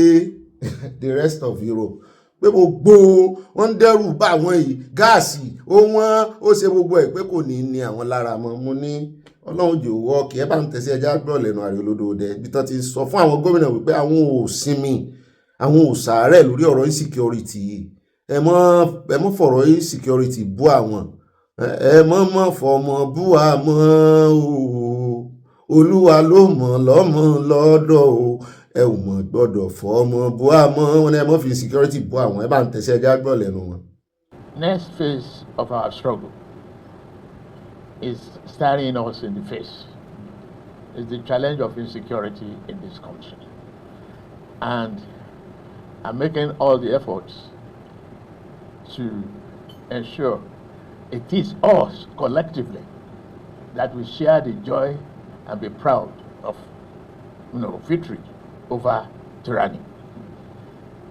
Insecurity is an enemy of development, progress, and prosperity. That's what insecurity is all about. And I'm glad you are all mindful of the challenge. To me, I can commit myself to further strengthen my contact, the network that is necessary. One of the major discussions in UK is equipment and support. I can report to you, yesterday again, I had a lengthy discussion with Emmanuel Macron. Their collaboration with us for equipment and support, while I'm making effort, frantic effort to contact other nations. If we have to spend our goodwill and line of credit, we have those who are willing to support us with equipment and training. We should just resolve. While you say it's not time for policy discussion, we have a pyramid that we must work on in the state. I will not single out any state that I observe a number of things that they are doing. You are all doing well, but you can do better. Caring for the vulnerable. I know this Middle East crisis will elicit inflation, will affect our purchasing power, the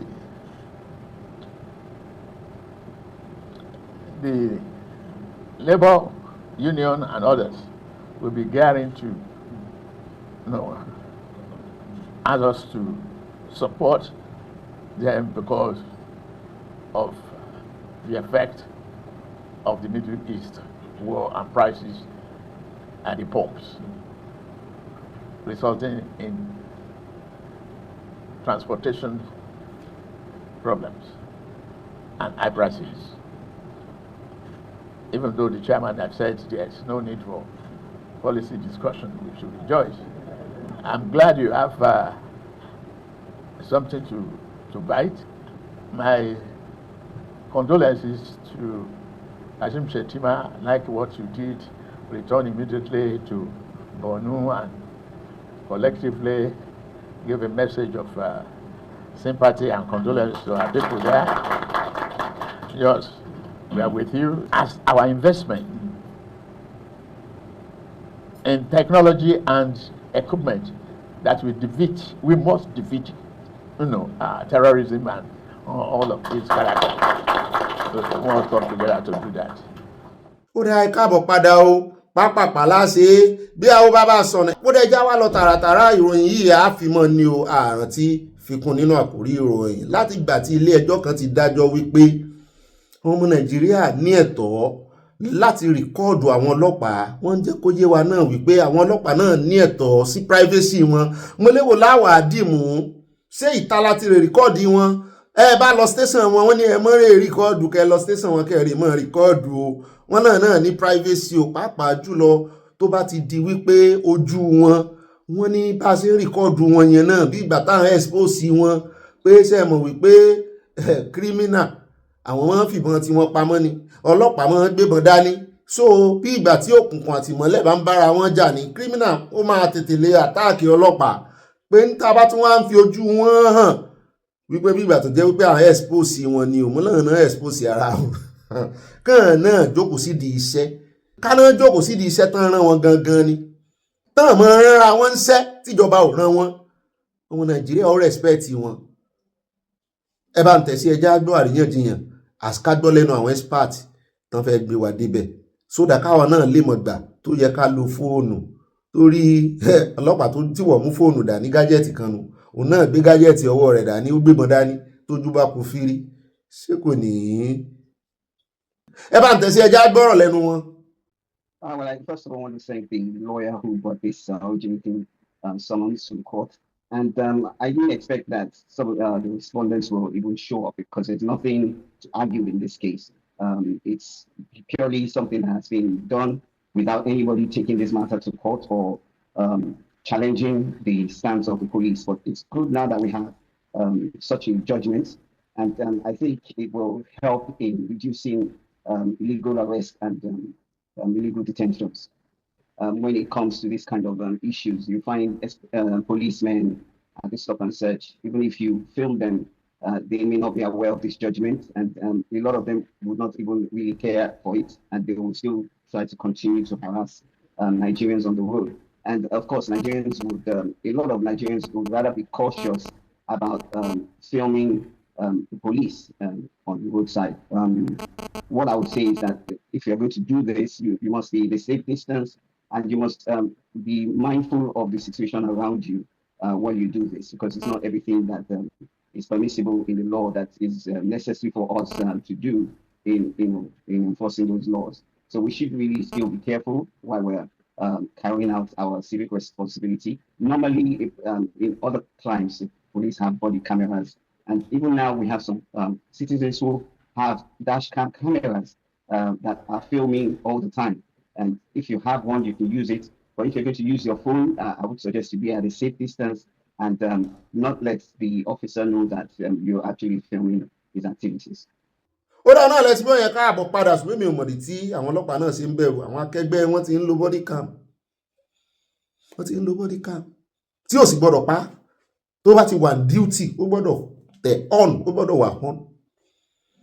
Ṣùgbọ́n èmi fẹ́ rọ àwọn ọmọ Nàìjíríà náà bó ṣe irú gíláàsì tí ìṣòwò rẹ̀ lò bó sì ṣe oníbọ́tìn lẹ́rìí àtàn ní mọ́ ẹ̀rì mọ́ dọ́gbọ́n sí kẹ́sì mọ́ behave ara yín gbà tẹ́ bá ń bá wọn sá kẹ́ lè establish truth kẹ́ lè establish yẹ kàn náà mọ̀ pé transparency ní jẹ́ bẹ́ẹ̀ ṣùgbọ́n ọmọ ọ̀dọ̀ náà fọgbọ́n ṣe náà ní ká fi ṣe o ilé ẹjọ́ tó dájọ́ ò ní bọ́ sí ń bẹ̀ o ẹni tó bá sì ti pa ṣé ilé ẹjọ́ Nàìjíríà wà tẹ̀lé ẹni tó ti pa lọ́run pé ẹjẹ́ kan tẹ̀lé lọ́run kan rí ìdá ẹjọ́ bẹ̀ ìwọ tó pààyàn ó yá ká lọ tẹ̀ láwọn ó dẹ́ ẹjá kún bẹ́ẹ̀ já wá dé ọ̀dọ̀ Abdulhoro wọn náà fẹ́ já wa sí àwọn àṣírí tó wà ń bẹ̀ wípé àwọn mílítírì ló pa Delegi wá bóyá wọ́n wà rí èèyàn dárúkọ àbí ẹni tó bá mọ ibi tí kú èèyàn ti wá yóò lè sọ pàtó ẹ bá ń tẹ̀sí ẹja gbọ́ lẹ́nu wọn.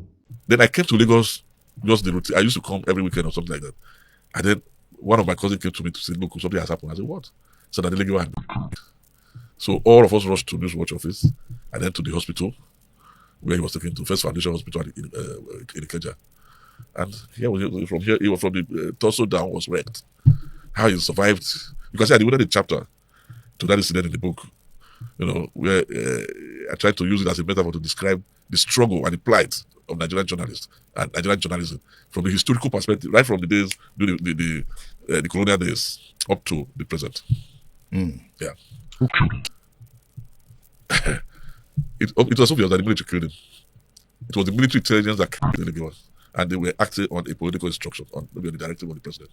Political instruction? Yes. Was he a threat to the military? He was a threat to the military. He was a threat to their way of life, to the kind of things they were doing. Well, this is no longer news. Everything came out during the Oputa panel. Abubakar Sav, the police commissioner who investigated it, said the military refused to cooperate with it. They were covering up. So it's there on a record. But they said he was a friend of the military too. I can say I'm your friend, but have we ever, how friendly are we?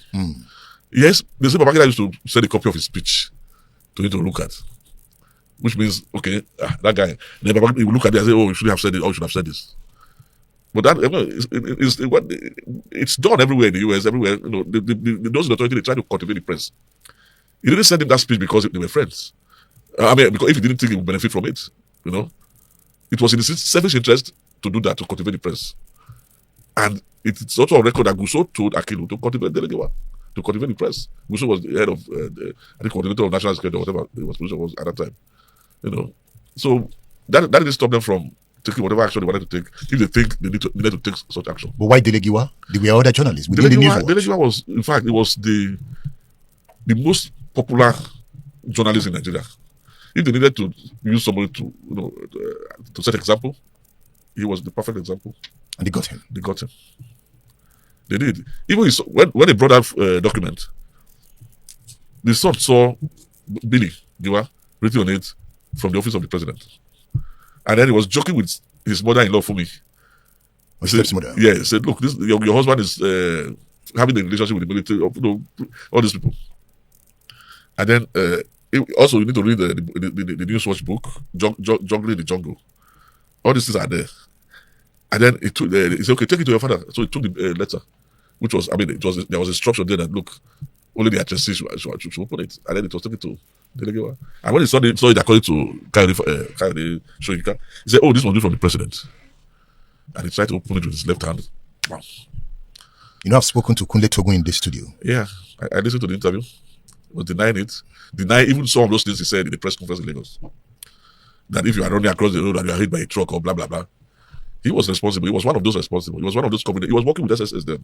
Yeah, he was the deputy director. Yeah. So they were all behind it. Circumstantially, they were behind it. You remember they took Gani to court? Gani filed an action in court. Gani wanted to prosecute these people. He applied for a writ of mandamus to prosecute these people. Well, the writ of mandamus was granted. And then they now opposed it. Sorry. The Attorney General of Lagos opposed it. I said, okay, if the purpose of the writ of mandamus is for us to do the prosecution, we will do the prosecution. The state will prosecute. And they fought it up to the Supreme Court. Eventually, they covered it up. That was another tragic aspect, the judicial cover up. Then they now took Gani to court and all that. I'm trying to recover. He was charged with criminal defamation. Yeah. And the court slammed some fines on him. Yeah. And I learned he appealed. He appealed and he was acquitted. Àyà ni ọ̀gá mi gbogbo àwọn tó wá kú yìí wípé ṣé wọ́n kúkú gífà ni mo ní àyà ní sùúrù mo fẹ́ béèrè question kan lọ́wọ́ àwọn bàbá wa mọ̀mọ́ wa tó túmọ̀ jù á lọ torí irú èmi ọ̀gá rẹ̀ gan-an n ò tí ì mọ iyì Délégi wá ńgbà tí kó tó kú Adébọ́n amọ̀ dáadáa ṣùgbọ́n àti ìgbọ̀n tó bẹ́ẹ̀ bí alára. Ṣùgbọ́n nǹkan kan ni mo fẹ́ bi àwọn bàbá wa àti màmá wa gbọ́, ṣé pẹ̀lú bí èèyàn ṣe ń tán bá ní ẹṣin iwájú ni tẹ̀yìn wò sáré, ẹ jẹ́ àkọ́kọ́ mu látòrí bàbá Awólọ́wọ̀, ṣé ká má bàbá Awólọ́wọ̀ mọ́ irọ́, ẹ jẹ́ àmú bàbá Bọ́lá Ìgè, Fúnṣọ́ Williams lẹ́kọ̀ọ́, MKO Abíọ́lá, tá tún ní ká mú mọ́ ẹ jẹ́ àlọ́ àwọn mẹ́ta náà, Délégi wá òdi ẹ jẹ́ àlọ́ mẹ́rin, wọ́n pọ̀ bẹ́ẹ̀ ò tán kú tán pa báwọn o, ìyàwó bàbá MKO náà wà ń bẹ́ẹ̀ o, Kudirat. Ẹ gbọ́, ṣé tán bá wẹ̀yìn wò sán máa ṣépè fún Nàìjíríà ni àbọ̀ máa ṣàdúrà fún Nàìjíríà? Secondly, ṣé ikú wọn sán kúkú gífà ni àbí ikú wọn ran Nàìjíríà lọ́wọ́ láti soríire, láti lọ síwájú sí fún ìtẹ̀síwájú? Ẹlẹ́ẹ̀kẹta, ṣé èèyàn kan lè dìde ní ìsìn tó bá ro gbogbo bí àwọn ará bí ìṣe kú tí Nàìjíríà ò sì ní lọ síwájú?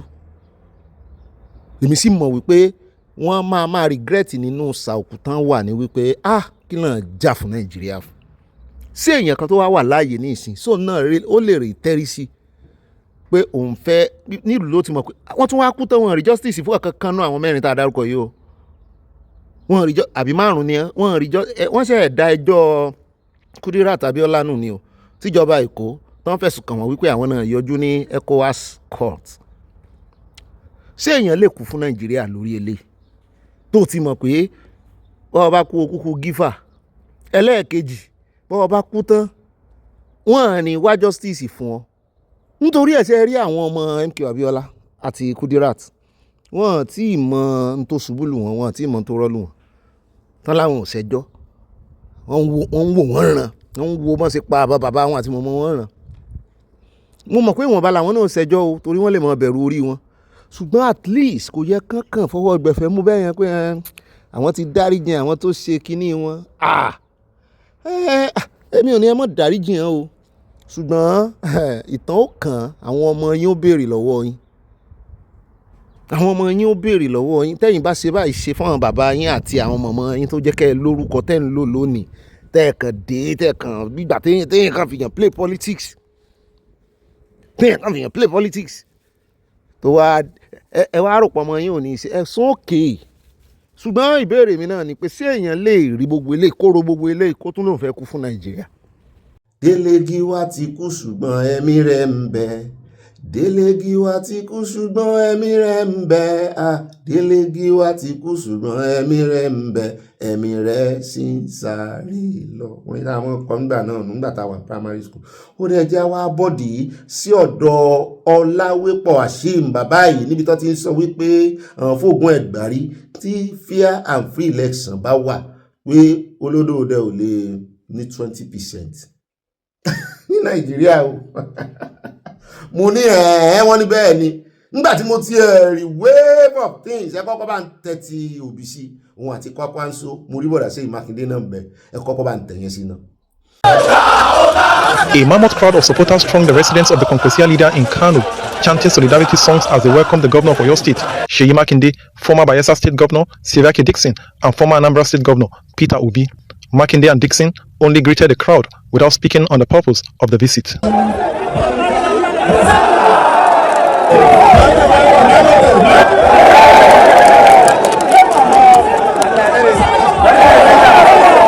The Congressial leader declined to speak on the purpose of their visit. Addressing the gathering, Peter Obi highlights the need for a united Nigeria, calling on leaders to prioritize national interest above personal or party considerations. All we are saying, we want to build a united Nigeria where there will be security of life and property. We can have peace, invest in pulling people out of poverty. That is critical to that type of leadership. Òun náà lẹ́sìn gbọ́ yẹn ń ta wá tún gbọ́ báyìí ni wípé wọ́n ní Kwakwanso ti gbà láti ṣe igbákejì Òbí. Mo ní kọ́lọ̀ ń jẹ́ kan fún wọn tíkẹ́ẹ̀tì ní ADC o.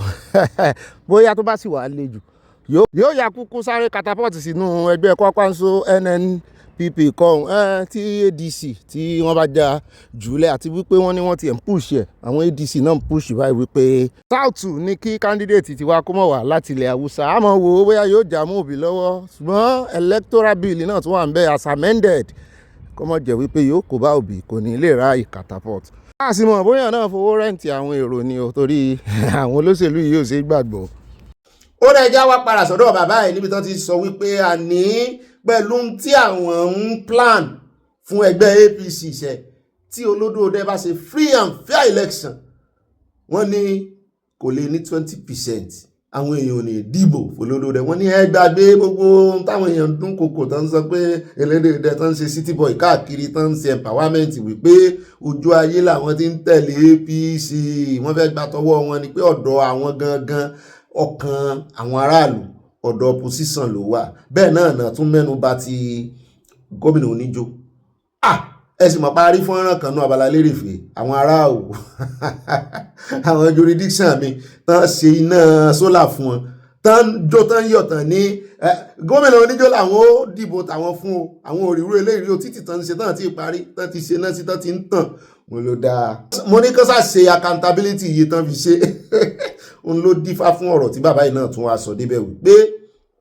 láti ìgbà tí gómìnà Adeleke Oníjó tó ti defect sínú ẹgbẹ́ Accord pé táwọn èèyàn sì fẹ́ dìbò fún wọn ní àwọn APC tún ti lọ tọwọ́ bọ ẹgbẹ́ Accord tí ò ní faction tẹ́lẹ̀ wọn ló tún ti ní faction ẹ jẹ́ á dá wọn dá ọ̀rọ̀ yé wọn ẹ jẹ́ á dá wọn dá kan sọ torí lẹ́nu oníkànlá tí gbọ́ pọ̀n ẹ jẹ́ kan ta kó dún létí wa. If the collapse of the party system had been simply a PDP affair, then your question would have been fair. We saw Labour went down. ADC is grappling with some issue. Look, the very day Governor Adeleke went into Accord, the next day we saw a faction. Any party you go to, the APC will give you a faction the next day. They have teams of lawyers, they have judges who are accused to their game plan. So it's not a PDP affair. So if you reduce it to the internal struggles of the PDP, you miss the point. But let me answer your question. I'm not going to dodge that question.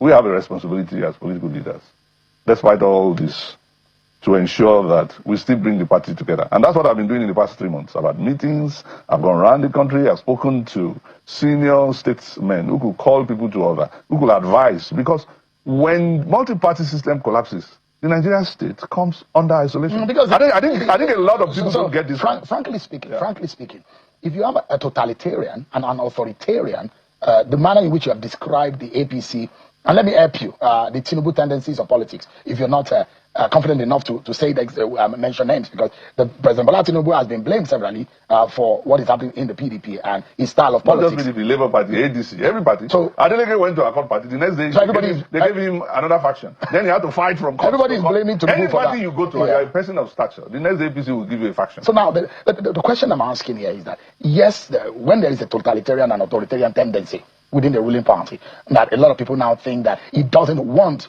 the opposition to thrive and want opposition dead. And the president has said that everyone, you are happy when you win. Yes, you are happy. And the PDP mounted the fact that it was going to lead Nigeria for 60 years plus. Unfortunately, that did not happen. But the question is that, don't you also think that some of you in the opposition are lazy? Are used to the tendency in the PDP where you just win election by writing results. Now, things will become, just a moment. The opposition comes every 4 years when there's an election. There's nobody that is holding the Bola Tinubu and the APC when we fought, to account. Excuse me, when we fought the military, all of a sudden, the opposition is running its Let me cast you back to the history of the PDP. When we fought the military, President Bola Tinubu was one of those drinking cognac abroad. He was not here. The day Abacha died, I was in Fort IBB with some people as emissary of the G34 and the civil society group that confronted Abacha. I was in Fort IBB. They were moving tanks. We were civilians, negotiating a new republic. Alhaji Rimi, who was one of the founders of the PDP, was imprisoned in Ilorin. Chief Solomon La, that took the letter of the G34 to Abacha not to succeed himself, he took it by hand, not by courier. He took it to the lion's den. So those were lazy people. I don't think you know what you're talking about. I'm talking about the Those are lazy. I'm talking about the crop of opposition that we have today. I'm still a member of the people. In the last 2.5 years, where is your position? I'm still a The member of the Tinubu government PDP. and the APC, they run the affairs of this government. Where is your position? You've left even the civil society and a few. It's so disappointing that this nation has been left. You're blaming the ruling party for your woes. Excuse me. I'm not blaming them. That's a responsibility I've taken as a patriotic citizen of this country. And that is that we're all going to be damned if we become a totalitarian state. Number one, the quality of governance, of course, diminishes. You focus so much on Tinubu. When you have a one-party state, you are not going to have competing councillors. You are not going to have competing governors. You are not going to have competing senators. The quality of governance that thrives through competition degenerates completely. So it's not a conversation just about President Tinubu. Let me be honest with you. I don't hate President Tinubu. But I'm saying what is happening to our country is horrendous. You know, it's a tragedy. All right. So, and the conversation should not be reduced to President Tinubu and all that. The first time in this country where a law is, even under the military, when they pass a decree, they gazette it. It's only APC members and President Tinubu that know the content of the Electoral Act. They will change it every second to fit the situation. You can't run a country like that. Please. We have a standard in this country. We are not a country to be run like motor packed out. Even under the military. When you make a law, you gazette it. We know the content of the law. As draconian as military rule, we have never had it so bad like this. That a law will be passed, whether it is a financial act like the tax law, or this will not be gazetted. It will only be known to a few people. The people, the apex of the National Assembly and the president, and then they are keeping it in their drawers. They change it as they like. You can't govern a democracy like that. And that's why there is so much effort to destroy the PDP. All right? Now, I'll ask you a question. Destroy or to bury it, because there are those who believe that it's already destroyed. Well, that is their own delusion, you know. And I ask you, if APC today could boast of about 32 or 33 governors, how many really? I've lost count, you know. Then they should be happy to organize free and fair election. They should be happy to transmit the results, you know, from the polling units to the IRF. Why are they afraid of free and fair election? If PDP is dead and buried, if opposition is dead and buried, why are they afraid of free and fair election? The APC is afraid. Now, all the propagandists, all the internet boys can celebrate President Tinubu as a strategy, but he's certainly not a fool. He has done the polls, and he knows that a free and fair election to the APC cannot score 20% of the vote. He knows that. He knows that. And you must, if you are going for election, you must be polling. You must be polling regularly if you are going for election. He's not a fool. So he must be polling. If the APC went for an election today, it will not score 20% of the vote. Even with all the... Look. They are that unpopular? Look. Everybody, your own description. Excuse me. Even in their party, they know those who are waiting to bite them by the back, even in the same party. They have more issues than the PDP. Okay. The only issue is that the Nigerian political elite is very greedy substantially. Okay. And they want to stay where the pie is. Now, the grassroots are a bit more honest about the way they behave. And that's why you see governors go, but really they don't carry their grassroots like that. So you're not bothered about the way when they jump, the grassroots does not jump. So you only have 2 governors left. Even if we don't have any governor, it doesn't matter. Look, in 1998, there were no party had any governor. Nobody had any president. Everybody had party leaders. And we went for election. And because the PDP was formed as a grassroots party, comprising of 13 political associations, who individually would have been independent political parties, the PDP won 2/3 of seats during the local government election. And we are all political associations. And it was the victory at the local government election. Ó rẹ̀ káàbọ̀ padà ẹja wá sáré fẹlẹ́ sí níbi tá a ti bá wọn ní gbogbo àwọn gómìnà ní wọ́n ti wà lójúfò báyìí wọ́n ní gbogbo wọn ló ti submit proposal pátápátá fún àwọn senate ìyẹn national assembly bọ́n ṣe fẹ́ ṣe state police lọ́dọ̀ àwọn from state to state ọ̀nà tá a fẹ́ gbà rèé iye tá a fẹ́ ná rèé ibi tá a ti fẹ́ rówó yẹn rèé bá a ṣe ṣe rèé àwọn tá a fẹ́ form partnership pẹ̀lú rèé irú aṣọ kọ́lọ̀ tá a fẹ́ lò rèé kọ́lọ̀ ṣé kọ́lọ̀ wọn gbọ́dọ̀ bára mu lọ́rọ̀ kan wọn náà ti submit proposal fún ilé ìgbìmọ̀ asòfin wọ́n ní the Nigeria Governors Forum ẹgbẹ́ àwọn gómìnà pátápátá lánàá ọjọ́ Sunday yìí wọ́n submit its contribution on proposed state police framework to the National Security Adviser Malam Nuhu Ribadu with the document expected to be transmitted to the National Assembly. Nuhu Ribadu ni ó kó gbogbo fáìlì wọn lọ bẹ̀. The NGF chairman and Kwara State Governor Abdulrahman Abdulrazak disclosed this during a meeting with President Bola Ahmed Tinubu at his Ikoyi residence in Lagos. Níbi ìpàdé tí wọ́n bá Ààrẹ Olódùde sí nílé wọn ni wọ́n ti sọ fún Ààrẹ Olódùde o. Wọ́n lọ sọ wípé ìjíròrò lórí state police ń lọ lọ́wọ́lọ́wọ́ o láàrin àwọn àti láàrin àwọn security organization pé national security adviser Nuhu Badu pé òun ló sì lead ẹ̀ òun ló ń léwájú, adding that the NGF had made its contribution to the process báwọn ó sì gbé ìgbésẹ̀ ìkalẹ̀ wípé gbogbo contribution tí àwọn contribute gbogbo báwọn ó ṣe wọn náà ti comply àwọn sì ti gbé fún wọn ó kù kí ilé ìgbìmọ̀ asòfin kan bẹ̀rẹ̀ sí ní yẹ̀wò wọ́n ní ọwọ́ ilé ìgbìmọ̀ asòfin ní sẹ́kù sí báyìí yóò mú ní kan expedite lórí ọ̀rọ̀ yìí o mo sì jẹ́rìí ààrẹ olódòdẹ torí wọ́n ti tẹnumọ́ state police tán bá ṣe láyé ìgbà tiwọn táwọn èèyàn ti ń yọ́lẹ̀ tán ti ń yẹ̀gbẹ́ tán IG tán ti jẹ́rí tán náà ò fẹ́ dáwọ́lé káàrí olódòdẹ kọ́lọ̀njọ́ kó bá fún wọn ṣe kán mọ́ sí gbàgbé ìrù ẹkùn lé náà yọ́ ìyá kò ní yẹ́ ẹ lẹ́ o ẹ wá mọ́ bá ń gbàdúrà fún bàbá Sunday Igboho pé wọ́n ní fẹnu kọ́ ẹ mọ́ bá ń gbàdúrà fún wọn pé kọ́lọ̀ mọ́ kọ́ wọn kó mọ́ tọ́ wọn kó mọ́ fi wọ́n mọ́nà kó mọ́ gba ẹnu wọn sọ̀rọ̀ kó sì mọ́ bá wa sọ wọn lọ́wọ́ ọ̀tá alẹ́ ọ̀tá òde èmi ò sọ nǹkan kan fún yín mo kàn ní kẹ́ ẹ mọ́ bá a fàdúrà ràn lọ́bẹ̀ ṣe mọ́ gbàdúrà fáwa náà wípé àní tẹnugbó bí ọ̀wọ̀ ẹ mọ́ bá ń gbàdúrà fún ọ̀nà Ọlọ́run ní jẹ́ kọ́ta ti bí ẹnu mú wọn àdúrà ni ẹ mọ́ bá ń gbà fún wọn kò sẹ́ni tí ò ní àlébù tiẹ̀ àfitá bá fẹ́ tanra wa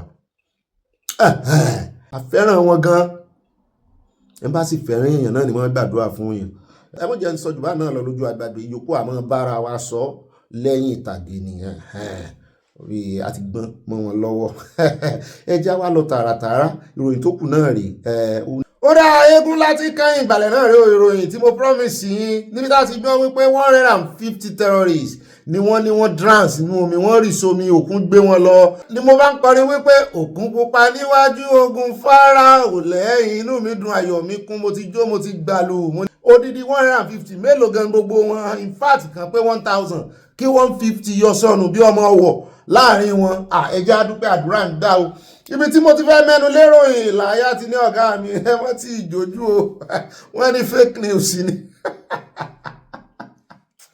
mo ní irọ́ lọ́kàn tèmi good news nítorí mo ṣe fẹ́ kórí náà nù mo ti fẹ́ mọ́ kọrin bá a ti fẹ́ orí bẹ́ẹ̀ náà lórí èmi la ò ní yọ̀ sí mo rí báàsì ẹ̀ ni ìwọ Ọlọ́run jẹ́ orí bẹ́ẹ̀ jẹ́ orí bẹ́ẹ̀ jẹ́ orí bẹ́ẹ̀ jẹ́ orí bẹ́ẹ̀ tó bá wà máa fi rí bẹ́ẹ̀ kó jẹ́ bí 300 ló máa kú dànù kó mi gbé wọn lọ arákùnrin kan Zagazalo lórí ẹ̀rọ X wọ́n lòun ló gbéròyìn wọ́n sì ní kì í bá tí ni o Ọlọ́run kì í bá tí wọ́n ní kì í bá tí ni àwọn ìròyìn tí wọ́n gbé lórí insecurity Nàìjíríà wọ́n ní bámbẹ̀ ni wọ́n ní máa gbé ìròyìn tó dáa ń ló jẹ́ àmọ̀ bóyá inú rẹ̀ dùn jù ní bóyá ó lálàá ló jí ni o mọ̀ pé àlà orí ìwọ̀n ló sì play back ó dùn yóò dùn ẹlẹ́dàá mi Ọlọ́run 150 inú mi ti ń dùn látàárọ̀ ayọ̀ mi ti kún àfi bá a ṣe gbọ́ wọn ní kò rí bẹ́ẹ̀ mọ́ àwà àmọ́ o bóyá ó sì máa rí bẹ́ẹ̀ o inú mi ó dùn tí ó bá rí bẹ́ẹ̀ a ti ń dúró náà látàárọ̀ mo mọ̀ dílé story the end of the news ni pé táàyàn bá ti update tó bá ti update bó ṣe lóhùn update báyìí mo rò páwọn ológun náà fẹ́ sọ fún wa pé lóòótọ́ ni wọ́n ní àwọn àjọ National Inland Waters Authority níwà wọ́n náà sọ wípé àwọn ò tí ì kófìrí òkú kankan nu omi ò tí ì gbé òkú kankan wá sí èbúté o àwọn ò sì kófìrí pé èèyàn kankan rìn lórí wọn níbo lẹ́sìn rìn lórí omi wọ́n ní water works tán náà kú sí yẹn wọ́n ní the National Inland Waterways Authority has debunked reports alleging that about 150 bandits drowned in a boat mishap in Sabongida area of Sabombini local government area of Sokoto State. wọ́n lẹ́nu tó jẹ́ area manager wọn ní Sokoto wọ́n ní zonal office wọn bẹ̀ Mr. Bello Bala oríṣi balabala wọ́n lòun ló dá ìròyìn inú bí omi ìsanwó wípé ìròyìn fògànà ni pé ẹ mọ̀ jẹ́ kán gbé ìròyìn fògànà dọ́dọ̀ yín mo ní àyà ò ti jẹ́ kọ́kọ́ kí ọ pé ó kọ̀nfàmù ẹ̀ ṣùgbọ́n inú mi ò dùn kó rí kọ̀nfàmù ìròyìn yóò mi ò fẹ́ gbà ó. wọ́n ló ní fake news ní o nínú interview tó ṣe pẹ̀lú New Agency Nigeria on Monday ní Sokoto. Bala sọ wípé there was no such incident, adding that the river mentioned was not navigable wípé kìíní ń gba orí rẹ̀ ọkọ̀ ojú omi gba orí omi tán sọ yìí. He appealed to the media to be wary of spreading misinformation and to always allow verified news from credible sources, assuring that the authority was readily available to provide clarification. The area manager reiterated that NIWA had been engaging riverine communities on safety measures, guidelines, and the use of life jackets and other consideration regarding water transportation. He stressed that if such an incident had occurred, community members would have reported to water users. Anyway, ó dùn mí ó dẹ̀ lẹ́dàá mi odidi 150 mo ti ní mu pepper soup lálẹ́. Meanwhile, a source from the 8th Division of the Nigerian Army in Sokoto also confirmed that the report was false, stating that no such incident occurred in the area. Pé ká ló ṣẹlẹ̀ nínú àwọn ó dùn ayọ̀ àwọn ó pọn àwọn làwọn ó kọ́kọ́ gbé fún gbogbo ọmọ Nàìjíríà láwọn tó jẹ́ pé wọ́n fojú àwọn gbolẹ̀. The source also pleaded anonymity, said troops were present across the area and that there had not been reports of any boat. And there had not been reports of any boat capsizing involved. You see, sell it. You sell it. You sell it. You sell it. How do me? On this note, I want to say thank you for staying through. Àtọ́pẹ́dá Ọlọ́run ojú ṣẹlẹ̀ Ọlọ́run yóò ṣẹlẹ̀ láṣẹ Ọlọ́run ìdúrà ṣùgbọ́n wọ́n ní àwọn ọmọléṣẹ́ ológun wọ́n náà ń bọ̀ ń bá di wọn lọ àtòjú òfurufú àti orí ilẹ̀ wọ́n náà ń bọ̀ ń bá di wọn lọ. Torí èmi ti fẹ́ mọ sọ̀rọ̀ sí àwọn ọmọ ológun orí omi tẹ́lẹ̀ pé ológun orí òfurufú ń gbìyànjú torí ilẹ̀ ń gbìyànjú àwọn orí omi ń kọ́ àwọn ilé ìtàn tó kú sórí omi bó tiẹ̀ sí confirmation lásán kan bá wa confirm ẹ̀ àdúró wọn confirm ẹ̀ yóò ṣe lágbára Ọlọ́run ibà màámi ẹ̀ sáàmì ẹ wá fi ẹjá fi lè kún o tó rà ti kúrò lórí ọ̀rọ̀ ti Kwara tẹ́lẹ̀ sàdédé la gbọ́ o tán sọ wípé wọ́n yin àdó olóró ní Woro mo ní ẹjá kọ́kọ́ mú láti Niger Bridge wọ́n náà jàdó olóró sí Niger Bridge èèyàn 8 ló kú àwọn Boko Haram ni wọ́n ní èèyàn 8 ló ti pàdánù ẹ̀mí wọn lónìí ọjọ́ Monday wọ́n ní lẹ́yìn ìgbà tí ọkọ̀ ayọ́kẹ́lẹ́ elérò kan tó ń kérò lọ wọ́n ní sàdédé ló lọ tẹsẹ̀ bọ̀gálà IED tọ́mọ ń rì sílẹ̀ orí bíríjì yẹn náà rì sí àfi dùà wọ́n léèyàn 8 lódòlódò o bíríjì náà lẹ̀ ń wò yẹ́ bá ń tẹ̀sí ẹja wò tí arákùnrin kan sọ Haúsá iná ìláyé ràjìwò náà là ń gbọ́ lẹ́nu rẹ̀. Inna lillahi wa inna ilaihi raji'un. Inna lillahi wa inna ilaihi raji'un. Ga dai hanyar gwanci nan gada ya kare wallahi. Tun gandu na tsakiya wallahi. Gada ya kare wallahi. Inna lillahi wa inna ilaihi raji'un. Inna hada da mota ko graba. Ilaihi raji'un ba ta hada da mota ba. Ga munan da cikin gandun gwanci yanzu ga yau Lahadi sallah da kwana 3. Wallahi ga nan gada ya kare gaba daya wallahi ni tsakiyar gandu wallahi. Inna lillahi wa inna ilaihi raji'un. Inna lillahi wa inna ilaihi raji'un. Ga muna mun zo za mu wuce babu hanya. Wallahi inna lillahi wa inna ilaihi raji'un. Inna lillahi wa inna ilaihi raji'un. Mu je jalu. Inna lillahi wa inna ilaihi raji'un. Wallahi gada ya kare. Jama'a ku duba ku gani. A taimaka mu je. Wallahi babu. A taimaka. A duba. Inna lillahi wa inna ilaihi raji'un. Ó náà lẹ ti rí yẹn o mo ló mọ̀ ga o IED náà wá ń lò káàkiri báyìí ṣé ẹ rí àwọn gómìnà yìí ní tí ó lè wọ́n lérí ó ti súnmọ́dọ̀ wọn tán ẹ já fún yín ti Woro àbí Woro sí ni ní Kwara State wọ́n oṣù 6 bébì wọ́n ní ó survive ẹ o IED náà lè lẹ́ o ní Woro allegedly planted by bandits wọ́n ló dún gbàmù lójú ọ̀nà Woro community ní Kayama ẹran tí wọ́n sì pa wọ́n dànù Kayama local government of Kwara ibi tí wọ́n mú lẹ́tà lọ́tán náà fẹ́ wá preach fún wọn wọ́n fẹ́ wá sí ìsọnù fún wọn. wọ́n ní ṣùgbọ́n ọmọ oṣù 6 wọ́n ní Ọlọ́run kó ọmọ oṣù 6 yọ wọ́n ní ṣùgbọ́n èèyàn kan kú mo lélẹ̀ ní agbára o wọ́n ní ṣùgbọ́n èèyàn kan kú ó rẹ̀ jẹ́ tó sáré fẹ́lẹ́ ìkún àwọn àfikún ṣe wá pọ̀ báyìí bẹ̀rẹ̀ láti ń gbọ́ wọ́n sọ wípé wọ́n ní wọ́n ti storm wọ́n ti yí ilé former Attorney General Malami Abuja resident wọ́n ti yí ká o lẹ́yìn ìgbà tí Àtíkù tó visit ibẹ̀ mo ní sọ ti filẹ̀ ní mi ò gbọ́ pọ́n ti filẹ̀.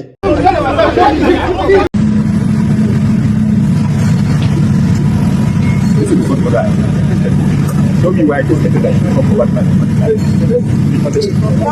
Why are you allowed by the court after the grant of this order to come over and take my property? Excellent operator. When the matter is pending before the court, can you operate extraordinary right? And this is the right to exercise. Once the property is under is it under provision when an order had elapsed? Order granted for provision had elapsed, and then you are coming to embarrass today early in the morning. You are in my other house and then you are here. Where is the order that gave you the permission to come over to my property and mark them? Is the order I want? This is the order I gave you. Show me where it stated that you can come over to my property. This is the order. And there is a little what impunity you can do. I am telling you. Please, please.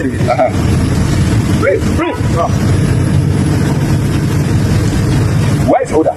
The order here is not specific, giving you clear directives to come and mark my property. And then this matter is pending in court. Where is the order from the court that gave you permission? Are you coming here to embarrass me unnecessarily? Because I am in court with EFCC, so you are embarking my position now to move nationwide and embarrass me? Well, then what is it? What is it about? Where is the order? Without an existing court order, when a matter is pending in court, you are coming all over my property to embarrass me. That's the way it is done. Okay, go ahead. Go ahead, we'll meet in court. I'm done. Yeah, let them go ahead, and then we meet in court. I told you, I'm my position. Go ahead and back, and then we meet in court.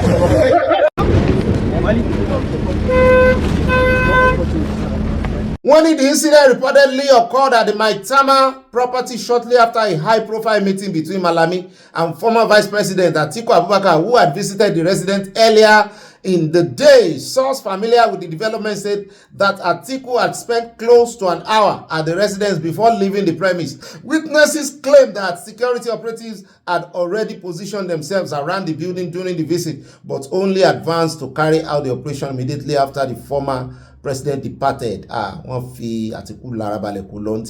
the development has heightened political tension and amid growing allegation that the administration of President Bola Ahmed Tinubu is targeting prominent opposition figures. Malami, who has been facing corruption charges in court in recent weeks, is widely believed by critics to be under political pressure, with some alleging that the prosecution is part of a broader campaign to weaken dissenting voices. However, the presidency has repeatedly dismissed àwọn witch hunt èèyàn kankan. Wọ́n sọ ti El-Rufai náà, mo gbọ́ lẹ́nu òbí náà tó náà ni wọ́n witch hunt El-Rufai ni, àti ẹ̀gbọ́n wọn lọ́la wọ́n gbé El-Rufai lọ ilé ẹjọ́ yẹn. ICPC ó dá ẹmọ́jẹ́ àfi àfikún mi ìmọ̀mọ́ ẹjẹ́ ń dábìrì lórí ètò ẹ̀yìn tèmi ẹ̀yìn mọ̀mọ́ ẹ̀yìn bàbá bàyọ̀ yẹn kò ní yẹ ẹlẹ́ o ẹ̀mọ́ mi sì méjọ àpàdé lọ́la láti Ọlọ́run Ìdùmarè. Ire lójú owó rí ire kàbìtì ó dùn mí, news yẹn dùn mí gan-an. Wọ́n rè mú nǹkan lé kọ́kàn mi lè wà lẹ́ 150 people kákan gbọ́ pé sàárà kan para wọ́n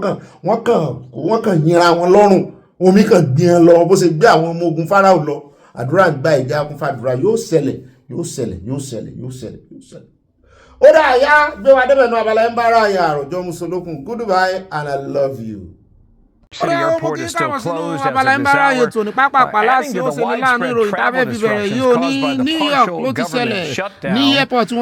This, however tragic, I should say, notwithstanding, the issues at the airport for hundreds of thousands of travelers continues to grind on. And the workers, of course, are having to deal with that. And harrowing new audio appears to show an air traffic controller giving the fire truck clearance just moments before the crash. Níbi méjì farapa gan tó jẹ́ wípé ẹsẹ̀ kan ayé ẹsẹ̀ kan ọ̀run náà wà. Onítàn tí ìgbéra ọkọ̀ bàálù mọ̀ ní ewu gan. Ọlọ́run ní mọ̀ ń sọ àwa táàmù ń bọ̀. Bẹ́ẹ̀ náà la wá gbọ́ wọn ní ẹni tó jẹ́ flight control, àwọn tó máa ń gbé kinní sókè níwájú kinní tí bọ̀dà wà sí wọ́n fẹ́ lọ sí lọ́jọ́ sí wọ́n fẹ́ lọ fọwọ́ dá plane dúró. Wọ́n ní ẹni tó jẹ́ iṣẹ́ tiẹ̀ gangan ni wọ́n ní plane mọ́ rẹ̀ wípé òun mess up. Kí ló ṣe wọ́n lóun ṣe mistake, ṣùgbọ́n àwọn tó jẹ́ ọ̀gá rẹ̀ ní kò ṣe mistake pé máa wáyé bẹ́ẹ̀. Òun náà sì gbọ́ nínú ọ̀rọ̀ rẹ̀ tó gbìyànjú láti dá aeroplane yẹn dúró pilot yẹn pé kí ni wà wájú ẹ o, àyà ní kí ló wá rí ìrọ̀lù mi kò sí sóògì yín bẹ́ẹ̀ o. Mọ́tò tí máa ń gbé kìíní yẹn lórí ìrọ̀lù àwọn heavy duty tí yóò máa ní crane lára yẹn. Ẹni tí àkọ́kọ́ rò pé bóyá ayọ̀nù ní ara aeroplane àṣẹ bíi fibre bíi igi bíi gbogbo ẹ̀ ní wọ́n ṣe pàṣẹ kì í ṣe irin tẹ́ ẹ bá rí bó ṣe yà. Àti ìṣe high speed. Ẹ wo kan mi lóminú gan kọ́ ló ń fọ̀rùn kẹ́ àwọn tó kú. Ilé ìlú wa dín fábí tá à ń lọ ní ìsìn ẹjẹ́ sáré dé ọ̀dọ̀ arákùnrin international ara àwọn tí wọ́n nífẹ̀ẹ́ Nàìjíríà tán sì mọ́ tojúbọ̀rọ̀ Nàìjíríà ni wọ́n ṣe bẹbẹ nígbà tí Christian genocide. Òun ló tún wá ń ta ìjọba Nàìjíríà lólobó wípé àwọn ará bíi pẹ̀lú intelligence àwọn kan mọ̀ bí àwọn níbi tán ti rí intelligence àwọn fún wọn lọ́jọ́ sí wọ́n bá wọn ṣàríyànjiyàn. Àwọn ará bíi tún fẹ́ sọ̀rọ̀ bí àgbọ́n níbo gangan ni ẹjẹ́ àgbọ̀ lẹ́nu ẹ̀ directly. And sadly to say, through our sources on the ground in Nigeria and some of our sources from truthnigeria.com, I'm issuing a terror alert that is very imminent that everyone needs to know about. We have critical information of upcoming attacks in Taraba and in southern Kaduna. And when I mean imminent attacks, this means that Fulani ethnic militia have been sighted. They've been gathering. They are preparing for major attacks in Taraba and southern Kaduna. We're expecting an imminent attack in Taraba around March 23rd. FEM, Takum unit, Fulani ethnic militia unit in Takum is mobilizing fighters and staging positions. They are armed movement, or seeing armed movements across the Donga River toward Chenjenji, fighters embedded via cattle herds, drone confirmed machine gun presence. And there was a recent attack in Tor Damisa where 5 people were killed, but that's just the beginning. They're amassing and planning for a large attack. The staging area is in New Gaboko, and it's around seized farmland, and it's under active terrorist control. Attack is likely within days. We're expecting right after Ramadan. So those of you in Taraba, in the Chinchinji Yellowa access, be on alert. They are moving. They are planning major attacks in Taraba. Please be careful. And now we have information in southern Kaduna. They are planning a major attack in Chikun, Kajuru, and Kachia. We are seeing movements, mass movements of terrorists. They've been gathering since March 16th. They're amassing in certain areas, preparing for a large attack. Large motorcycle convoys are advancing, and heavy infiltration into forest zones and communities. High-risk areas, Rajana Forest, Kamuku Forest, and Burdangwari Corridor. They're amassing, they're gathering, they're planning major attacks in southern Kaduna. Attack is imminent. This is max alert status. So what we're telling everybody is avoid remote and isolated areas, report suspicious movement to the police and military, but they probably won't do anything anyway because they never do, but do your best to try to alert the authorities, but alert the local communities, talk to your local officials, talk to your pastors, talk to your local leaders, and I'm telling you, these attacks are imminent. Be on guard. ẹjọ ta ló wá ń sọ wá Nàìjíríà, ta ló mọ kúrúkẹrẹ ibo ló ti rí gbogbo kíní tí ń sọ iná, kò sì ṣeré kò ṣàwàdà tó ló ti sọ bẹ́ẹ̀ rí. Ẹ tún gbọ́ tó tún fi ìjọba Nàìjíríà pa ó nítorí pé wọn ò ní gbégbèsè o, ẹ̀yin aráàlú ló ń bá wí o, tó ráwọn èèyàn ń bi mí wípé kí ló dé tí ò ṣe kúkú dàrẹ́tì ọ̀rọ̀ rẹ̀ sọ́dọ̀ ìjọba Nàìjíríà àtàgbófinró àti ọ̀tẹlẹ̀múyẹ́. Mo ní kálẹ̀yìn náà lẹ ní irú intelligence lọ́wọ́ báyìí, ṣé ẹ tún rèé fún àwọn tó máa fún ọ̀tá oríṣiríṣi Nàìjíríà wọ́n dẹ̀ ń fi orí ọkà ahọ́mú, nǹkan burúkú náà fi ń ṣeré yìí. Agbésùmọ̀mí wá jẹ́ kínní number 4 on the list in the whole world. Nàìjíríà gbégbá orókè nígbà tí ń pa àwọn èèyàn, ẹ sì ní ìfọkànbalẹ̀, ẹ ń ṣe bó ṣe wù yín, ẹ ń ṣe yànga. Ẹ wá wo intelligence látòkè ọ̀hún wá, ẹ wá dúró intelligence ariwo tán pa lórí ti Kwara náà, ẹ wá wo nǹkan tún dálẹ̀. Wọ́n pàpà pa àwọn èèyàn lọ ní Ekwa, wọ́n tún pa àwọn èèyàn ní Woro, tí ẹ dúpẹ́ èèyàn kan la gbọ́. Ládùúrú intelligence wọ́n sì sọ wípé wọ́n ń gbin IED káàkiri ní báyìí. Ẹ wo èèyàn 8 tó kú lórí bíríìjì yẹn ní ibi ti Niger. Ẹ wo èèyàn 8 tó kú. Àwọn ọmọ ológun náà sì gbìn ilẹ̀ fún o. Ẹ wá ń retí kí Amẹ́ríkà kan jáde kán mọ́ bá yín kẹ́sẹ̀ lẹ́sẹ̀. Kò possible. Training náà fún yín, intelligence náà tún fi ń help yín yìí o. Èmi ò mọ̀ bí tó ti gather intelligence tiẹ̀ o, bóyá iléeṣẹ́ rẹ̀ ní satellite tán fi ń wò, torí ó sọ precision, ó sọ location, ó sọ time. Ta ló wá fẹ́ ràn àwọn èèyàn lọ́wọ́? Ṣé kò jẹ́ kí ìjọba náà gbé ìgbésẹ̀ yìí? Ẹ mọ̀ wo tó bá ṣẹlẹ̀, Ọlọ́run ò ní jó ṣẹlẹ̀. Ọlọ́run ó wọnú wọn gbé ìgbésẹ̀, ṣùgbọ́n tó bá ṣẹlẹ̀ á sọ fún yín. Minister of Defence rẹ̀ ó ti rè join APC. Ẹ wo àwo ò ní sọ̀rọ̀ jù, ìta bá lè sọ láàsọ ń bẹ̀. Tí wàá ní wípé gbogbo ọgbọ́n tá a bá fi gbà ń ta àgbà. Ṣé irú àwọn eléyìí yóò mọ̀ bá ṣagídí? Ike ẹ fáńjì ò bá ní sọ̀rọ̀. Àwọn eléyìí tán náà ní ẹ̀mí àwọn aráàlú náà wàá dá wa lóhùn. Ọgbọ́n eré arákùnrin tó sọ̀rọ̀ sí Sowore yẹn, nǹkan gbogbo tí gbogbo àtọmọ tó ń tẹ̀lé gbogbo nǹkan sọ sí Sowore náà ni wípé kò fi ọgbọ́n ṣe, agídí ló fi ń ṣe. Agídí náà dá, ṣùgbọ́n ọ̀lẹ lágídí níbi tí ọgbọ́n ti ní agbára. Kọ́lọ́run jọ̀ọ́ kó bá wa fún Sunday Igboho Òòṣà ní ọgbọ́n gidi. Kọ́lọ́run bá wa ṣe kárí ń tá a gbà, torí ó ti dójú ẹ o. Káwa mọ bá a sì fi gbogbo ọgbọ́n gbà ń tá a gbà ní báyìí, ó ti dójú ẹ. Kíyèsí táwọn wèrè ti wá mú àdó olóró mọ́ IED àti eléyìí tán máa ń dì mọ́ra tán máa ń fi pa àwọn èèyàn bọ́ sáàrin ìlú. ìka kan wọ̀ wọ́n ń di náà tán ti fẹ́ tán ṣe bó ṣe wù wọ́n ní Kwara tó bá sún wọn ní wọn sì dúró lójú kan wọ́n máa penetrate ni wọ́n lájẹ̀ndà. ó rà ká má bàa pẹ́jù ẹjẹ́ àfilẹ̀ ká fi káde gbogbo ìròyìn ńlẹ̀ lónìí ọ̀la la fẹ́ lò tẹ́lẹ̀ ṣùgbọ́n ó lè ti stale lẹ́nu ó lè ti tẹ́ torí ẹ̀jẹ̀ á lò lónìí a lè mọ́ lò tán níbi tá a ti gbọ́ tán sọ wípé ẹni tó ti fìgbà kan jẹ́ ex accountant general of Nigeria bó tiẹ̀ jẹ́ pé fìdíhẹ́ ni wọ́n ń gbà náà acting ex accountant general wọ́n ní wọ́n téèpù rúlù kan náà fi wọ́n wọ àyà okùn gbọ̀nàgbọ̀nà troin òun náà fi wọ́n fún 72 years mo lọ́mọ ọdún mélòó ń bàbá yìí tán wá wọn ẹ̀wọ̀n 72 years fún kí ló ṣe wọ́n náà bá ń di ìkówójẹ ìkówómì okòwò sápò 868 million mo ló kù díẹ̀ là ń wò lọ́ọ̀kan tí ó fi pé 1 billion naira mo ní bóyá rú tán máa wọ̀n fún Malami náà rè abẹ́ẹ̀rí wọ́n ṣe yẹ̀yẹ́ Malami. wọ́n wá ní èèyàn kan náà tún wá òótọ́ náà jẹ́ accountant general gangan wọ́n lòun náà ń jẹ́jọ́ lọ́wọ́ wọ́n ní close to 100 billion kì í tiẹ̀ ṣe 1 billion eléyìí tí ẹ̀ wò tó 1 billion 100 billion lẹ́jọ́ tí yẹn ń jẹ́ lọ mo ní sáwọn olè làwọn accountant general ni iṣẹ́ accounting pẹ̀lú professional body ICAN àwọn tó lóòótọ́ ló wà ń bẹ́ẹ̀ àyà ní ọ̀gá mi ẹgbẹ́nu yín sọ mo lémi àyà. This is somebody who was highly placed in government, Accountant General of the Federation, and if my memory serves me right, there is a substantive Accountant General that is also on trial now. Okay. What is accused of stealing is way higher than this. I'm talking about more than 100 billion. 100, you say? Yes. I don't know how anyone could have stolen that kind of money. A system that allows people who have access to public funds of that magnitude has to be looked at, has to be reworked, has to be recalibrated. It makes no sense for anyone for that matter, to have access to public funds that large. Because at the end of the day, money that should go into providing good health services for the people will not be available for that.